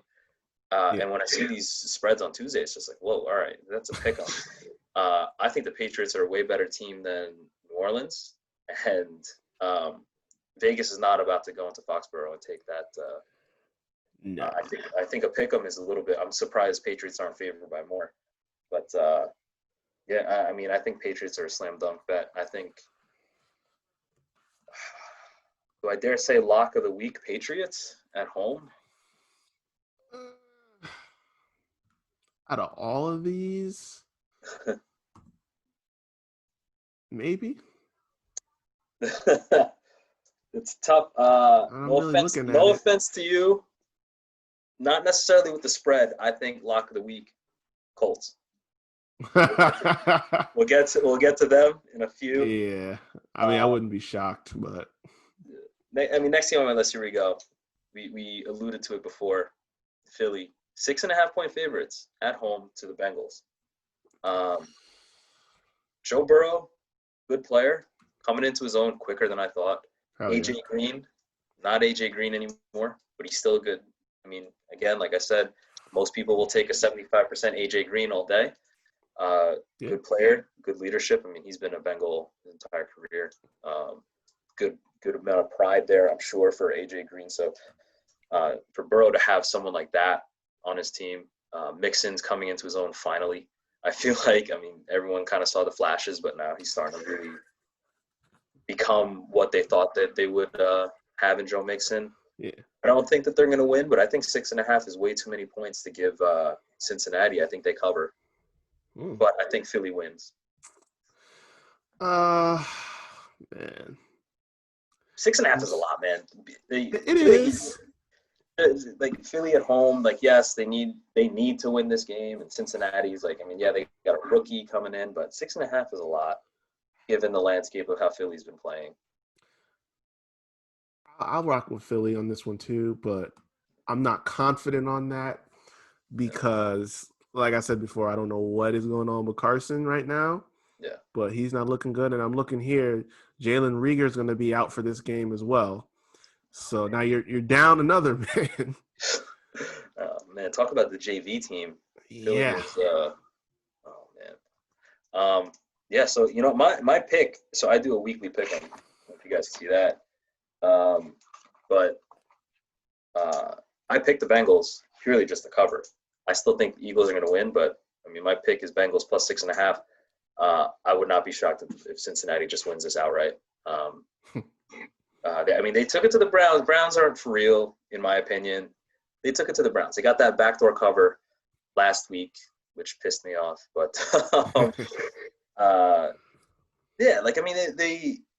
they're a gritty team. Joe Burrow. I was talking about how Haskins got named captain, that being a big deal. Burrow has been named the captain as a rookie. Huge deal, in my opinion. To me, that means that he's got some good leadership ability, and he's got the players behind him, because players got to vote him in to be a captain. So they'll play for him, and I could see Cincinnati pulling this one out. That's not me being an Eagles hater. That's me seeing how the Eagles are right now. I don't know if who did they pick, the Eagles in the second round? I don't know if that's getting into Wentz's head. But Jalen Hurts. Yeah.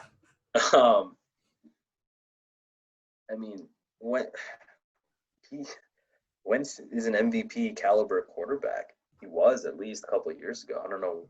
Injuries obviously don't help, but Bengals are for sure covered. My lock pick of the week is that Bengals are going to cover this game. So they're going to cover 6.5 points. That's my lock of the week. For sure covering. I won't say that they'll win outright, but I think they for sure cover 6.5. Well, I wouldn't be surprised.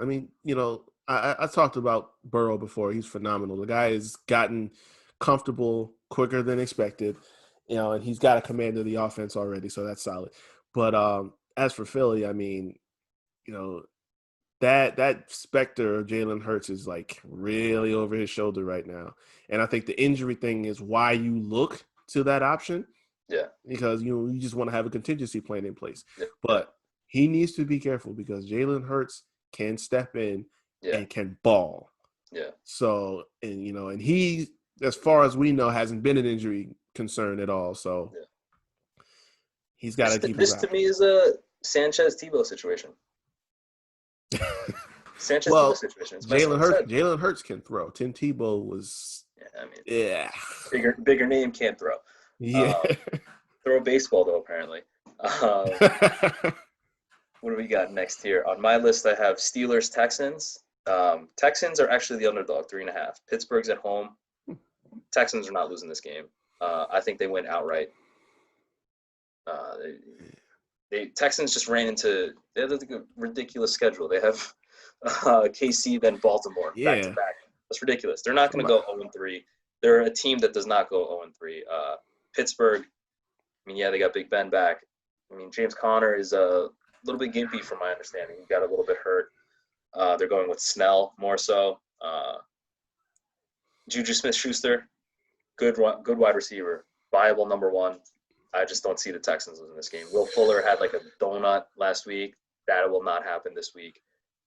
David Johnson, not 2017 David Johnson, but he's still David Johnson.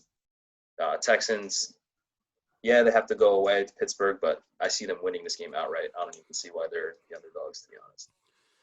You know what? I'm actually with you on that one because, Pittsburgh just barely squeaked by Denver last week when Drew Lock went down. He went down. And I think Jerry Jeudy did too. Yeah. So, I don't know what happened. Ben has looked really good since he's been back. Yeah. Ben's always going to be Ben, man. He's always going to be Ben. Yeah. The only reason he's not Ben is because he's actually still hurt. And he seems to be back. So, I just don't see it. I think the Texans are a better team than they're not an 0-2 team. They just went into their first two teams. Their first two teams happen to be against two teams that are better than them. Yeah, it's a bad draw anyway. Yeah. They beat Pittsburgh, but I think not lock of the week, not like the Bengals, but I think you smash 3.5. If the line is still at 3.5 for Houston, I think you take that for sure because I think they're going to win outright. Your New York Football Jets away, Indianapolis. I will say this, a bit disrespectful. Spread 10.5. Phillip Rivers, Phillip Rivers commands a 10.5-point spread. I thought that was a little bit wide, a little bit disrespectful to the Jets. That said, I still took Indy, even with the 10.5. I think this is going to be a bounce back game for Phillip Rivers. T.Y. Hilton has been kind of this season. The doctor's orders for him to get better would be a game against the Jets, in my opinion. I think this is one of those games. 35-ish points for Indianapolis. I'd be very surprised if the Jets get 13 points. Man, listen, I take no emotion in picking Indy to win this game. The Jets, I truly feel that the last high school team I played on could beat the Jets right now. This team has it's only been 2 games in. This team has already allowed almost 300 yards passing and 140 yards on the ground. Almost half of that went to Mostert like last week. Yeah. Like, I don't know what this defense was supposed to be better than this last year. I don't know what happened between then and now. The offense, it's like you spent all this money and draft picks on rebuilding the offensive line, and they still look terrible. And Le'Veon, before he got hurt, I guess, against Buffalo, wasn't getting anything going. You lost Robbie Anderson, which I don't know what the hell they were thinking there. It's like it's a life of misery. I want to let you vent, man. I know this is your team. It is a life of misery. I'm like, the doctor is in. Let's take it. Honestly, I'm hoping they lose. I don't even want to see them score in this game. Like, just please, just make this easy for me. Don't create any expectations. Just lose. You want them to get the number 1 pick? You'd rather have Trevor Lawrence? Let's just get right to it. Trevor Lawrence over Darnold?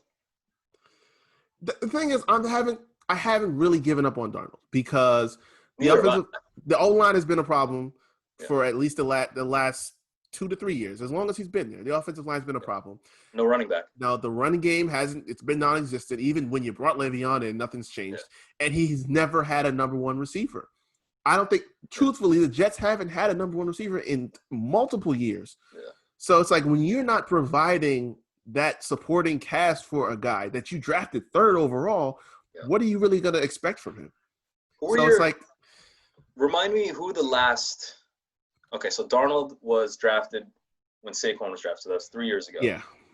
Who were your next 2 picks in the first round after that? I would think if you're going to invest in a 3rd round, number 3 overall, Sam Darnold, you go like O-lineman. Usually that's what they do. It's like the first pick is always defense, except for that year. We got to look this Darnold. Up.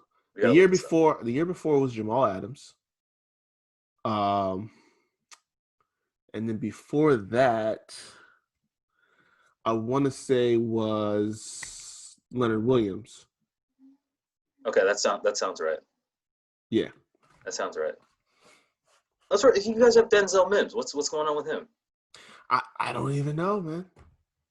Like, is he playing? I like him. He's been playing. It's like I like him too, but it's like he's not a number 1. You have to have a number 1 guy to create some openings for him. Quinnen Williams. I'm not going to dog that pick. Not going to dog that pick. Great pick. He just happens to be on the defensive side. Jets, this Trevor Lawrence talk. So, I mean, you're out there in PA, right?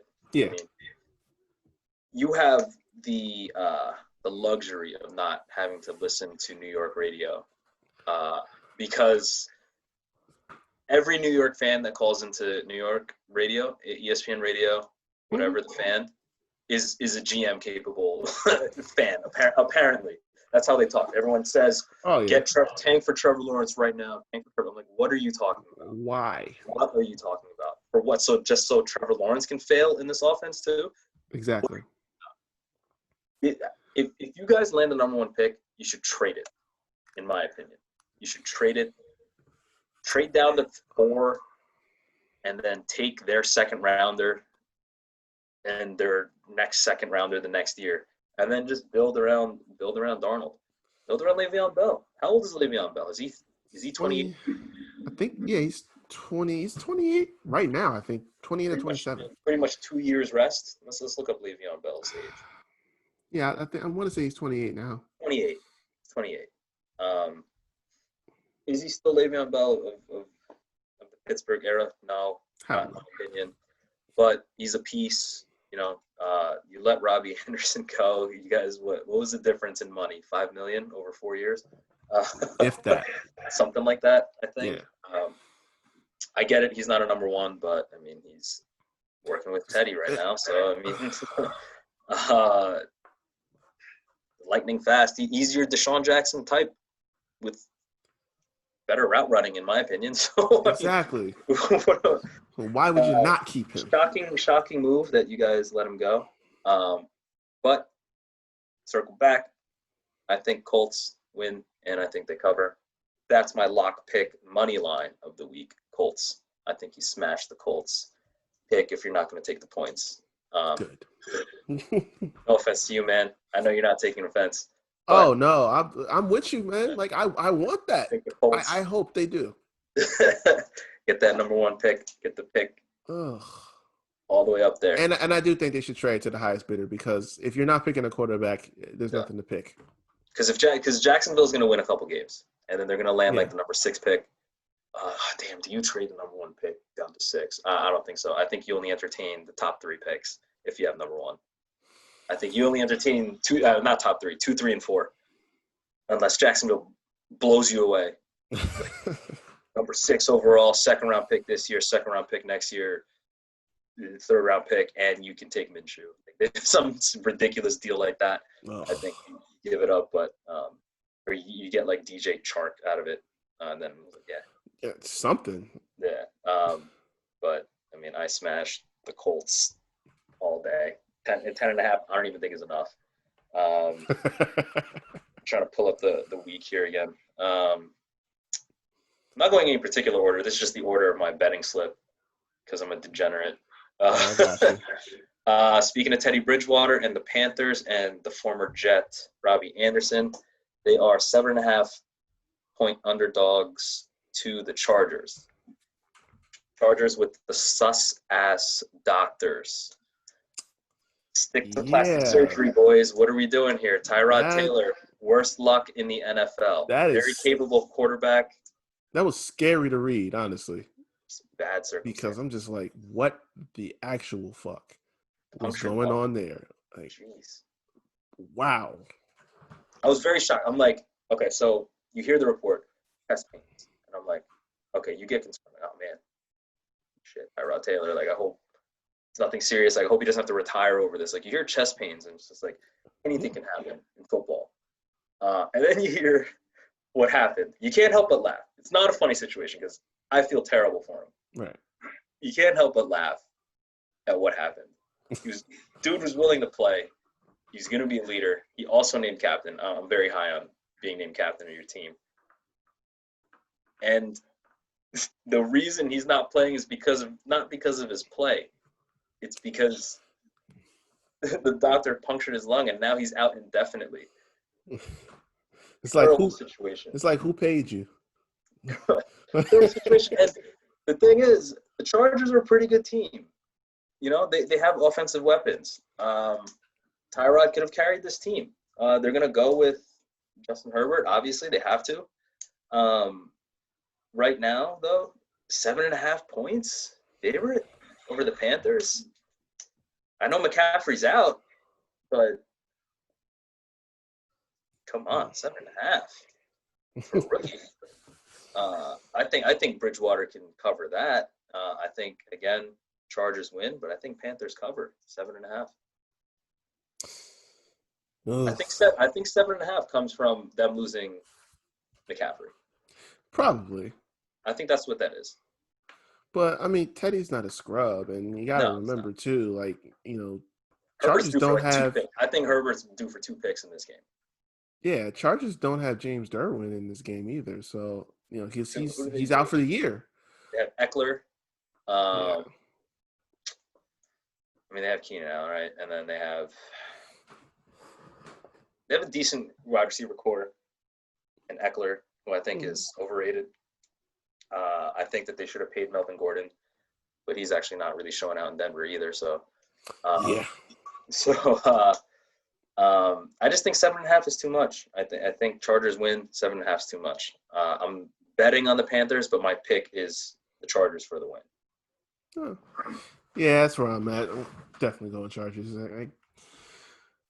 I it's one of those situations. It just sucks because Panthers got a little banged up, but I mean Herbert is decent, not not quite the guy that you thought was going to be number one overall, but it's still early. But I think they should win this game. Watching those throws, a couple of those throws, it's pretty clear like he doesn't have the first team reps. He didn't have the first team reps. Plus, he's a rookie. Like, I mean, who am I to judge a rookie being thrown out there? What is he, 22? Yeah. Like, here, carry the team. Here you go. He found out, what, 2 hours? No, not even. Tyrod was dressed. Yeah, I think it was like dressed. I think when he said in the interview, I think it was like a couple minutes before kickoff. Like, oh yeah, you're starting now. So Tyrod was warming up with a punctured lung. It's fucking savage. Give him a round of applause. He was playing through a punctured lung. He probably took a couple licks. Yeah, man. Man. What do we got next here? We got Cardinals-Lions is next on my list. Cardinals are home, and they are 5.5-point favorites over Detroit. Again, same kind of situation for me. I think Lions cover, but I think Lions defense is just too suspect. Kyler Murray, D-Hop, I think it's a good duo. And I think Kyler's too dynamic. I don't think that they can stop. I don't think the Lions can stop him. Yeah. Just that leap that Kyler's taken from year one to year two, and then adding in, my opinion, the best receiver in the game today. Yeah. It's like, what can you really do? I mean, Detroit, I was expecting a little bit more from them, especially when you consider like that the game against the Bears, they should have won that game, honestly. Yes. But yes. I mean, having to come out of that deficit and then you just botch it at the end there, I don't see them, at least not on the road, coming away with this one. So I'm definitely going Cardinals on this one. Yeah. Like away got to me too. Like I was like, I don't know. But I mean, I think Matt Patricia is also in Dan Quinn's same spot. Hot seat year. It's unfortunate though. I think he's actually going to lose this game. I think Arizona leaps and bounds are way better than they were last year, and they were pretty good. I don't want to say they were pretty good last year, but I mean, they were good last year. Kyler, I think you're exactly right on his second-year leap. D-Hop, and let's just not forget about the leadership of Fitz. I mean, dude is 67 years old, still playing at a good level. And that's perfect. I think it's a good situation for him. You can push him. Exactly, because with DeAndre, everybody's keying on him. So Larry can get in between all of those areas, and he never drops. Never drops. So it's like it's a sure bet. I think that's what, honestly, every year I'm like, is this the year that Fitz doesn't come back? You get D-Hop on the other side of you. You're playing. What are you doing? What are you doing? Like, plus, like I feel like he loves to play. Yeah, definitely. What does he have to prove left? He's got that Hines Ward effect. Yeah, he's just enjoying what he does. Yeah. He's gonna. I think he's gonna play next year too, especially the way Kyler's playing. I think he'll play next year. If they make a strong playoff run this year, he'll play next year. He'll play next year. What do we got next? All right, here we go. Denver Broncos, 6.5-point underdog, home underdog, to the Tampa Bay Buccaneers. Tampa Bay. I just heard today, Brady has issues with the altitude. Every time he's in Denver, he has kind of problems. Yep. Brady is also 67 years old. Now, Fournette, unfortunately, scored a lot of points from my bench last week. Kind of had his coming out party a little bit. I don't want to say coming out party. I might be premature on that, but I think he just had a great second half. They have a good running back duo. I mean, I think who's out? Godwin's out though, right? Godwin's out, I believe. No, I think Godwin's good. Oh, Godwin's in. Let me check. He passed protocol. Yeah, he's good. Okay, so Mike Evans in too. Why do I feel like there was an injury there? Justin Watson is out. He's a receiver.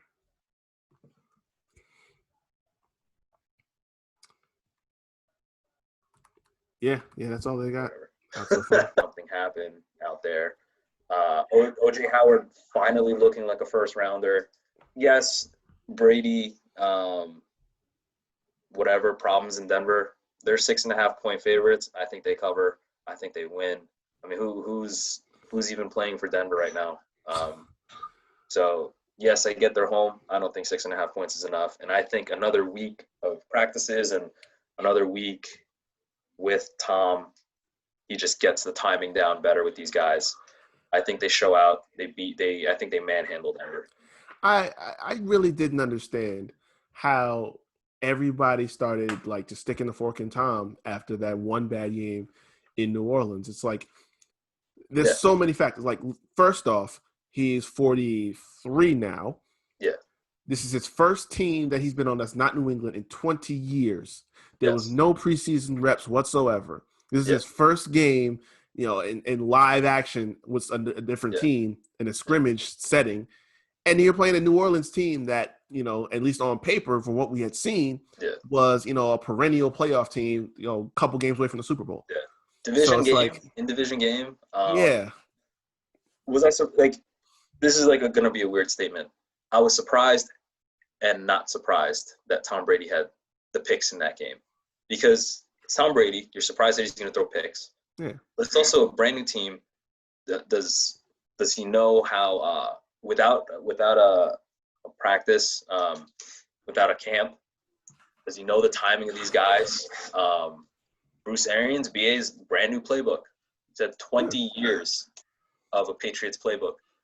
And then now he's like, here you go, whole new offense. And we saw a lot of miscues between him and those guys. It's like, he's the routes that they're running and the ball he's throwing, it wasn't matching up. So it's like there were plenty of miscues between those guys. I will say this. I think there was a noticeable dip in the zip on his ball. Oh, of course. I think anything over 30 yards, you may have a problem with. So Mike Evans loses some effectiveness. But I think Mike Evans can adjust to that. Honestly, he's still Mike Evans. But to stick a fork in Tom Brady, yes, biased opinion. I'm a fan of his. I think he's far from done. I think the Bucs win at least 10 games this season. This being one of them. Oh yeah, for sure. I think, given Denver's circumstances, they're kind of done in this game. I think they lose by a lot. Yeah, they're too beat up. Locke is out. Phillip Lindsay's doubtful. Jerry Jeudy's questionable.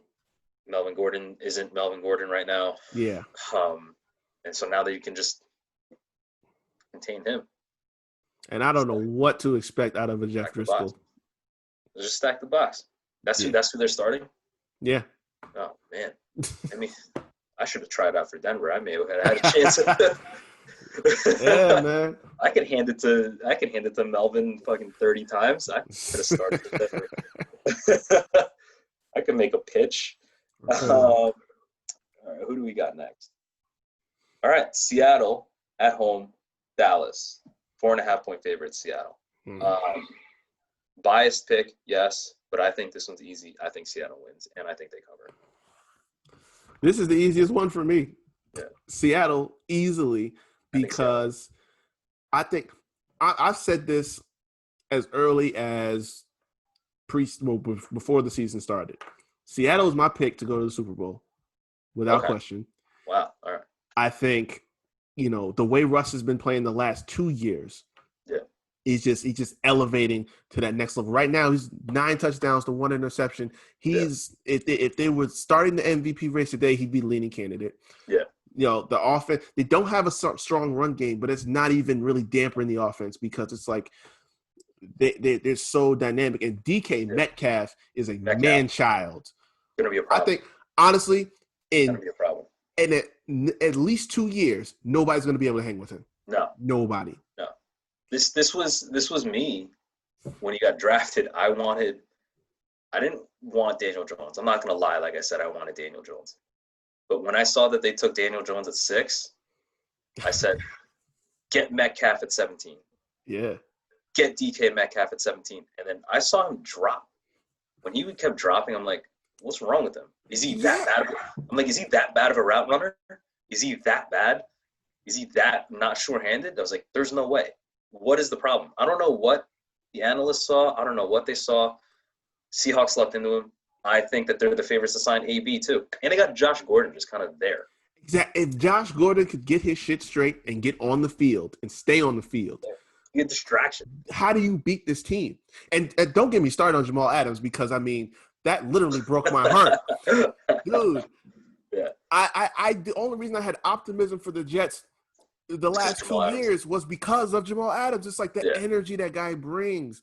Yeah. It's like even in a losing effort, you know he's the best player on the field. And now you put him in a winning situation with a good defense. Where he's happy now. Yeah. He'll be a problem, I think, on that defense. I mean, kid in New York, you would know more than me. Did he have leadership potential at least, like to be? Oh yeah, absolutely. Yeah. So is he going to recreate the Legion of Boom? I don't think so, unless they get another guy. But yeah, he's going to wreak havoc on like any offense. So yeah, most def. But I mean, I think this is a slam dunk. I just 4.5. I think Cowboys are going to put up some points. I see Seahawks winning by a touchdown, though, at least a touchdown. Yeah. I just think that, I mean, the way that they put up, Bill Belichick is supposed. Everybody's saying Bill Belichick can always draft up a game plan to contain anybody he's playing with. Say, oh yeah, good job containing Russell Wilson and that team. They put up 30-something points. Chris Carson got to him. So I don't see the Dallas with that kind of defense. Well, they have a pretty good defense too, but like I don't see them crafting a game plan like the Patriots could have. I see Seahawks winning this game by at least a touchdown. I'll tell you this: Matt Ryan dropped 4 touchdowns on them. I say Russ drops at least 3. Yeah. Whoever's starting Chris Carson too, because they're gonna get the lead early, and Chris Carson's gonna get some yards. Yeah. So whoever has Chris Carson in fantasy, very easily a flex pick in my opinion. What do we got next? Pick 'em. Wow. Saints, Packers. Smash the Packers, in my opinion. I don't care that they're away. That's a pick 'em. Wow. Oh, yeah. Okay. Smash the Packers. Aaron Rodgers is playing out of his mind right now. Dude. That may have been the best pick that they ever did was Jordan Love. You just pissed him off to a point. Oh my God. I'm scared of Aaron Rodgers right now, bro. That may have been the pick of the year. Maybe that's all they wanted was to just light this fire, and they're going to trade Jordan Love because, man, he distributed it to everybody. Aaron Jones got a lot of shine. Like, yeah, sucks to be a fantasy owner for anybody who's in Green Bay right now. It's good, but it's bad because he's going to dish it to everybody. He's playing out of his mind right now. Dude. I don't see New Orleans winning this game. How could they? No, there's no way. And they are home, so that there's that. Yeah. But it doesn't matter because there's no fans. But it's like I'm scared of Aaron Rodgers. I really am. Like I say all the time. I quote the Stephen A. quote. Like he is a bad fucking man. He's a bad man. Now he's a pissed off bad man. Now he's pissed. And he's just been letting everybody feel it.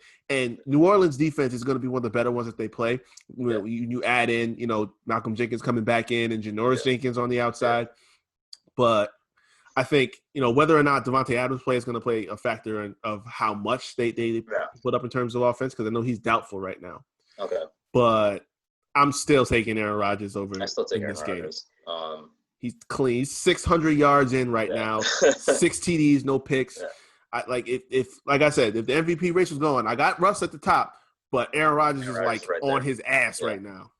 And then like if that's just like me on paper, just Packers, just because of how Aaron Rodgers is playing. But I think if we dive deep into it a little bit, if this becomes a shootout, Drew Brees' arm right now, I'm not confident that he can hang. Yeah, it's not looking good. He can hang.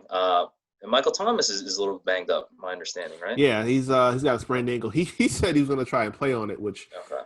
that doesn't happen, bro. Yeah, too early in the season. Just, I mean, yeah, I just don't see the Packers. How this is a pick 'em, and Packers aren't favored too, even as an away team. I'm a little perplexed by that. I, Wow, I I think the Packers are. I think New Orleans is getting a lot of credit as a home team for this to be a pick 'em. they are. I think they're going to get hurt. But Kamara will get his due. So Oh yeah. yeah, Kamara will get his due. So for the fantasy owners who out there who are worried about that, don't worry about him. If you own Drew Brees, though, I wouldn't start him. Nah. Now, last game. Is this the Monday night game? Wow, Ravens Chiefs. Oh. I'm not even going to take the lead on this one because this one I literally flipped a coin. Ravens are home. They're 3.5-point favorites. I did pick the Chiefs to cover. I have no clue. That was literally just, and I got tails. This is rough. Oh man, I tell you. This is like the game that you don't bet on. This is the game that No, you just. no. This is the game that you like enjoy. You Bet on leave this one alone and Yeah. just let it play out Yeah. because it's nuts. I think the best way I can look at it is because they both played the Texans in the last 2 weeks. Yeah. And I'm just looking at the difference in those two performances. Plus, Kansas City, how they looked in week 1 against Texans. Then they struggled last week against the Chargers. Yeah. And Baltimore's been consistent all the way through. We know what we're getting from Lamar Jackson, Mark Ingram, and J.K. Dobbins on top of that in that backfield. Man, I don't. It's just so hard because like Ravens fourth quarter up 13, Chiefs aren't out of it. It's I don't care if they're away. Kelsey, Mecole, Tyreek Hill. Who's their running back committee right now? I'm blanking now.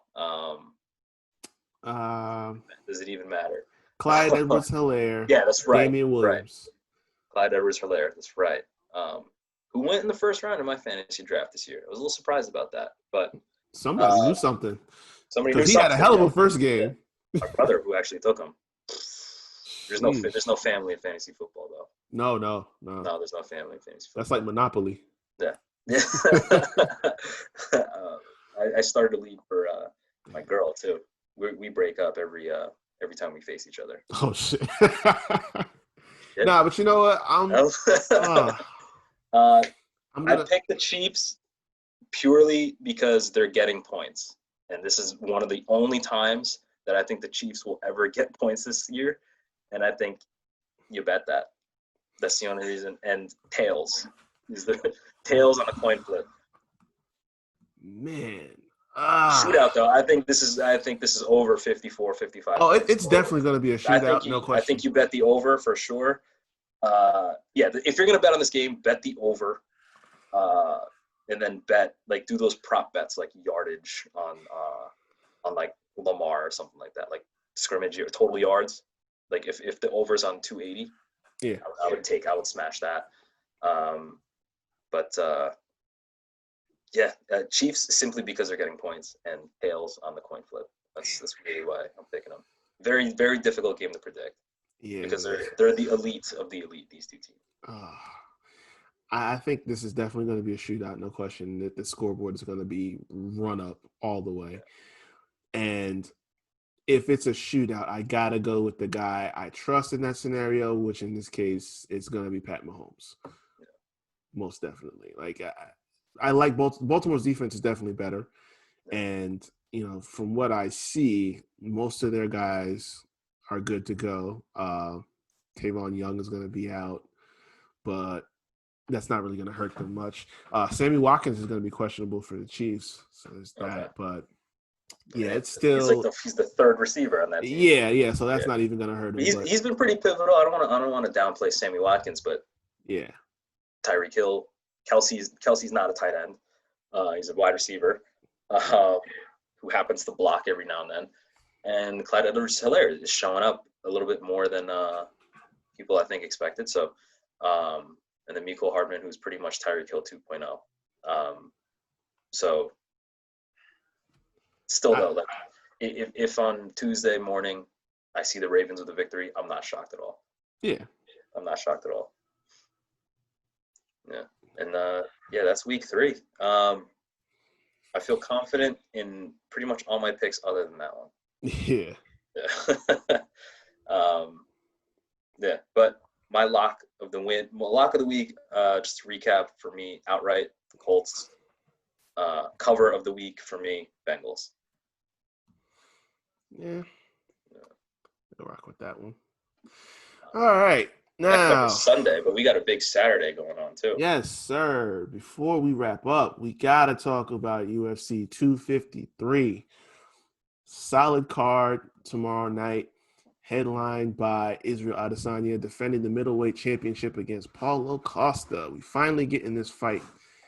And, of course, in the co-main event, the light heavyweight championship, vacated by John Jones, is going to be up for grabs. Jan Blachowicz is taking on Dominic Reyes. Who you got, man? Who you got in this co-main? Co-main. This one's tough too. I don't know what's a tougher pick: Chiefs versus Baltimore or this one. Jan knocking out everybody. Yeah. But I mean, how Dominic Reyes performed against John Jones, I don't know how to quantify that because I don't know what version of John Jones showed up. That's the only thing that gives me question because John Jones is so good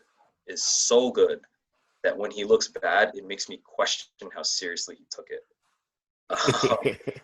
That's how good John Jones is. And for Dominic Reyes, I mean, again, I don't want to downplay him, but it's very easy to quantify Jan's value right now. KO'd Corey. I mean, KO'd. I mean, a lot of people. I think Nunes can KO Rockhold, but Jan did that to Rockhold too. So, listen, my 13-year-old sister could KO Rockhold. That dude's so, jaw is made out of paper. But Jan's out here knocking people out. Reyes may be more technically gifted, but I said that about Corey Anderson too.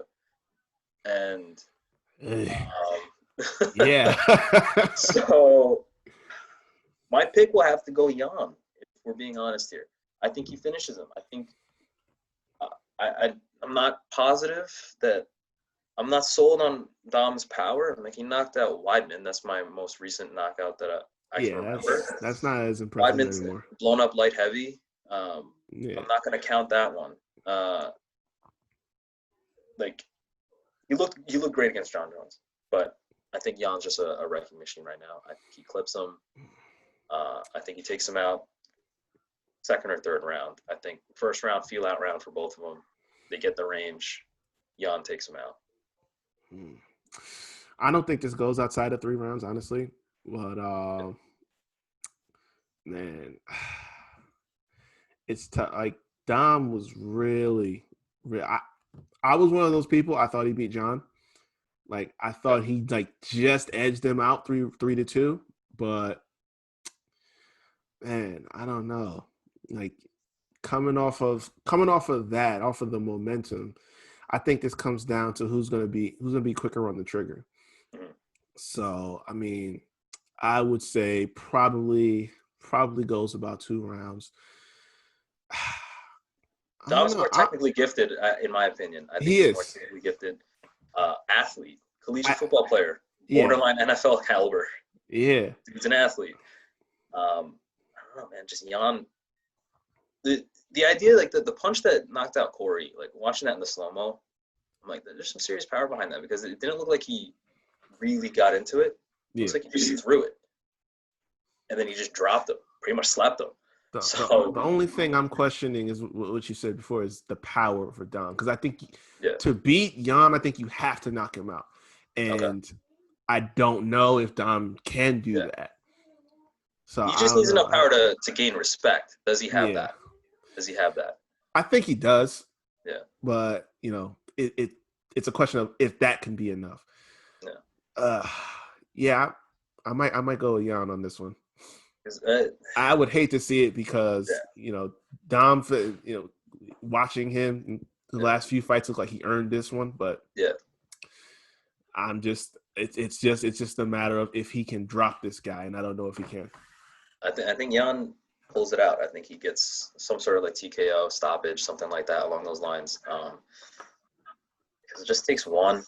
I think he just gets inside. Like he's proven me wrong that he can hang with like some pretty technical guys. Dom is the only reason it's because I'm still questioning if Dom's actually elite or if John Jones was kind of like, I know I'm going to heavy. I just need to get through this, and then that's it. Like I'm gonna like that whole show where he shows up at Jan's fight where he knocks out Corey and he's like entertaining all that. Like I think he knew he was going to heavy. I think he was a gentleman enough to let DC get his heavyweight moment because he knew he was going to retire. Like I do give him a lot of props for that. Like he didn't mention a word about moving to heavyweight until DC officially retired, and then he started coming out with it. So that's the only thing that makes me question, and that to me is the biggest compliment to John Jones because I think he's that good that if he looks bad, I question how seriously he took the fight. Right. And I'm not positive that he took Dominic Reyes seriously. Come on now. What was he at the time? 12 fights in? 12 Yeah, or just something about. like that? I don't think he took him that seriously. So, Well, the first time, first fight with Gus, yeah. he wound up Dominated him dominated him in the rematch. I think it would have been much of the same had he stayed at light heavyweight, beaten Dom. Yeah. But there's more money now for him at heavyweight. Me personally, I think, not to get too off topic here, but John Jones, I think Stipe is right for the taking. Stipe, he's got a child now, a family. He's on the other side of 35 now. Cash out. You just cashed out on 3 DC fights. Cash out on a John Jones fight. Walk away. He's making that Modelo money. Why risk it at this point? I think Stipe is going to be a Hall of Famer too. If you go out there, best case scenario, you lose to John Jones is because he's the GOAT. And if you beat John Jones, now he's in that conversation. But like that's the best case walkout fight, in my opinion, for Stipe is John Jones. Because win or lose, it's a win-win for Stipe. So you think they pass up on Francis to make that happen? That's a great question. No, because he's already said that he won't. Like, maybe they could lure Lesnar or something. They could try. Because John Jones deserves a name. I don't care what you say about rankings or whatnot, what people say. Like, John Jones deserves immediately top 5 in that. Oh yeah, no question. Immediately. Like if it wasn't Stipe or Francis, then it'll be like Curtis Blades. You know what I'm saying? It has to stay in the upper echelon guys because it's like you're not gonna put him against anyone who's not gonna be at least remotely a challenge to him. Yeah. And what's his name's been hanging around? God, name's blanking on me. Got the lip, busted up lip. Oh, Overeem. Yeah, Overeem, perfect fight I think for John Jones. I don't think he's top 5, but he's there. He won a couple fights that nobody thought he would win. Should have beaten Rosenstruik. He was winning however many rounds that fight was. He just got caught sleeping 15 seconds. He was winning that fight. I think that's a good fight for John Jones. Let's see what he's got at heavyweight, but I don't think he's that much of a threat to John Jones. I think Jones knocks out Overeem. So that would be a perfect intro fight for him. You could let Stipe and Ngannou go at it. I think Dana is praying that Ngannou wins that fight. John Jones is praying that Stipe wins that fight. But no matter who it is, it's a big sellable fight for Dana. So John Jones heavyweight. Anyway, back to light heavy. I just see Jan taking it by KO. I'm not. It's crazy to say how good Dom looked. Like that performance by Dom should sell everybody on Dom. I'm just not yet. Yeah. Because of it's just me questioning John Jones and that night. So I think Jan takes it. Yeah, I'm with you on that one. Yeah, Uh, it sucks, but I just yeah. I don't know. I don't see how he does it otherwise. But now onto this main event. Legit beef on this fight. We finally got Yeah. Izzy and Paulo. Who you taking, man? Same kind of deal for me. So okay, last night I was watching Gastelum Izzy. Gastelum, kind of smaller in terms of height. He was clipping Izzy. It's a couple fights ago, so I don't like to reflect on past fights because you get better, you learn from stuff like that. But yeah, Izzy's hittable. Whitaker didn't quite get to him. no. But Yol landed that one overhand, and then it was kind of just like a dance fest. That defense. Yeah. But Izzy's hittable, from what I've seen. He can be hit because he does that. He doesn't back up. He just does that head movement thing, and it's not really head movement. It's at the waist. I feel like he does it at the waist. Costa's hand speed. I don't think is elite. I think it's slower than Rob's. I think it's slower than Gastelum's. So, will Izzy's movement be able to negate Costa's hand speed and power? I think yes. Costa has 2 rounds to get it done. He has 2 rounds to get it done. That's what I said. So he needs to bull rush him. That's his only shot. My official prediction is Costa will get gassed. TKO for Izzy. TKO for Izzy. That's my official prediction. But Costa has 2 rounds to get it done. Yeah. Yeah, that's the same thing I say. I was telling you guys yesterday. If he don't get it done inside 2, then Izzy's just going to drag him into deep water, and I think that's what's going to happen. Honestly, the guy, I don't know how the hell he's making 185. If you see him, it's ridiculous. Yeah. And that's going to, I think that serves to his detriment because he does look a little bit slower than Rob. And if he does not get lucky inside one of those 2 rounds, then he's just going to employ what he's been doing with a lot of these other fights. He's just going to tag where he can. He's going to keep moving. He's got the cardio, so he's just going to drag you into the deep water. And I don't think – has Costa ever been in a 4th or 5th round? I don't think so. What was that fight with Yol? I know he got dropped. I think that was a 3-rounder. It was a 3-rounder. So he's never been in the championship rounds. Yeah. So, I mean – that's why I picked 4th right. round. So that's going to knock in his favor as well. So, unless he's not an 85er either. He is not an 85er. Exactly. I don't know how he does it, man. It's ridiculous. I don't know what was worse, that or Rumble making 170. That. Rumble at 170. Oh my god. Oh man. Yeah. I just so again, watching Embedded, watching just his previous fights, I just don't see Costa's hand speed being able to negate the movement. It's very awkward. It would have to be at an angle because his hand speed to me is not elite, but he is a very technical striker against somebody who is a very awkward with their movements. So a technical striker, in my opinion, may have some issues going some because if he slips my right, my left hook is kind of here. Izzy doesn't really do that. He'll move and then switch stances. Yeah. And then catch you with his right when he was with a lead right when he was in orthodox, literally half a second ago. That's crazy. Izzy's weird. This is gonna sound stupid. He's weird, but he's technical at the same time because he makes his awkwardness work. Right. He's able to catch you at those angles that are that punch that knocked out Whitaker. He was literally this. And hook was here. Off his back foot. Yeah. And that first feel out round, it might be enough for him to catch him with the counter because we saw Yol's counter on Costa that dropped him. Yeah.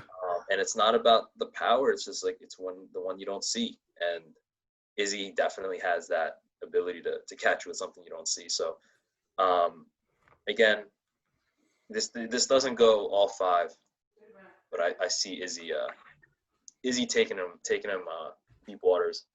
TKO 4. There was the little scuffle at the face-offs with the belt. Any chance Costa makes this into a jiu-jitsu match? I don't see that happening, honestly. Taking him down. Gastelum got him down for like half a second. He's an elite wrestler. Yeah. Can Costa get him down? Is he willing to burn his gas tank to get a takedown in the first 2? I don't think he will, and it wouldn't be smart to try. But we've seen stranger things happen before, so I wouldn't say it's totally unlikely, but I don't know how successful he would be trying to get takedowns there. It could just be a reverse thing. I'm going to throw my jiu-jitsu belt at you. I'm going to highlight the fact that I'm a black belt, but I'm just going to stand with you, stand and bang. Yeah. Who knows what that's about? But yeah, my official picks, co-main and main, Jan, Izzy. You want to create a par guys out there, throw the Colts in there and the Bengals to cover. I think that's a good 4-way. That's got to give you some pretty good odds. Yeah, that sounds pretty good. No doubt.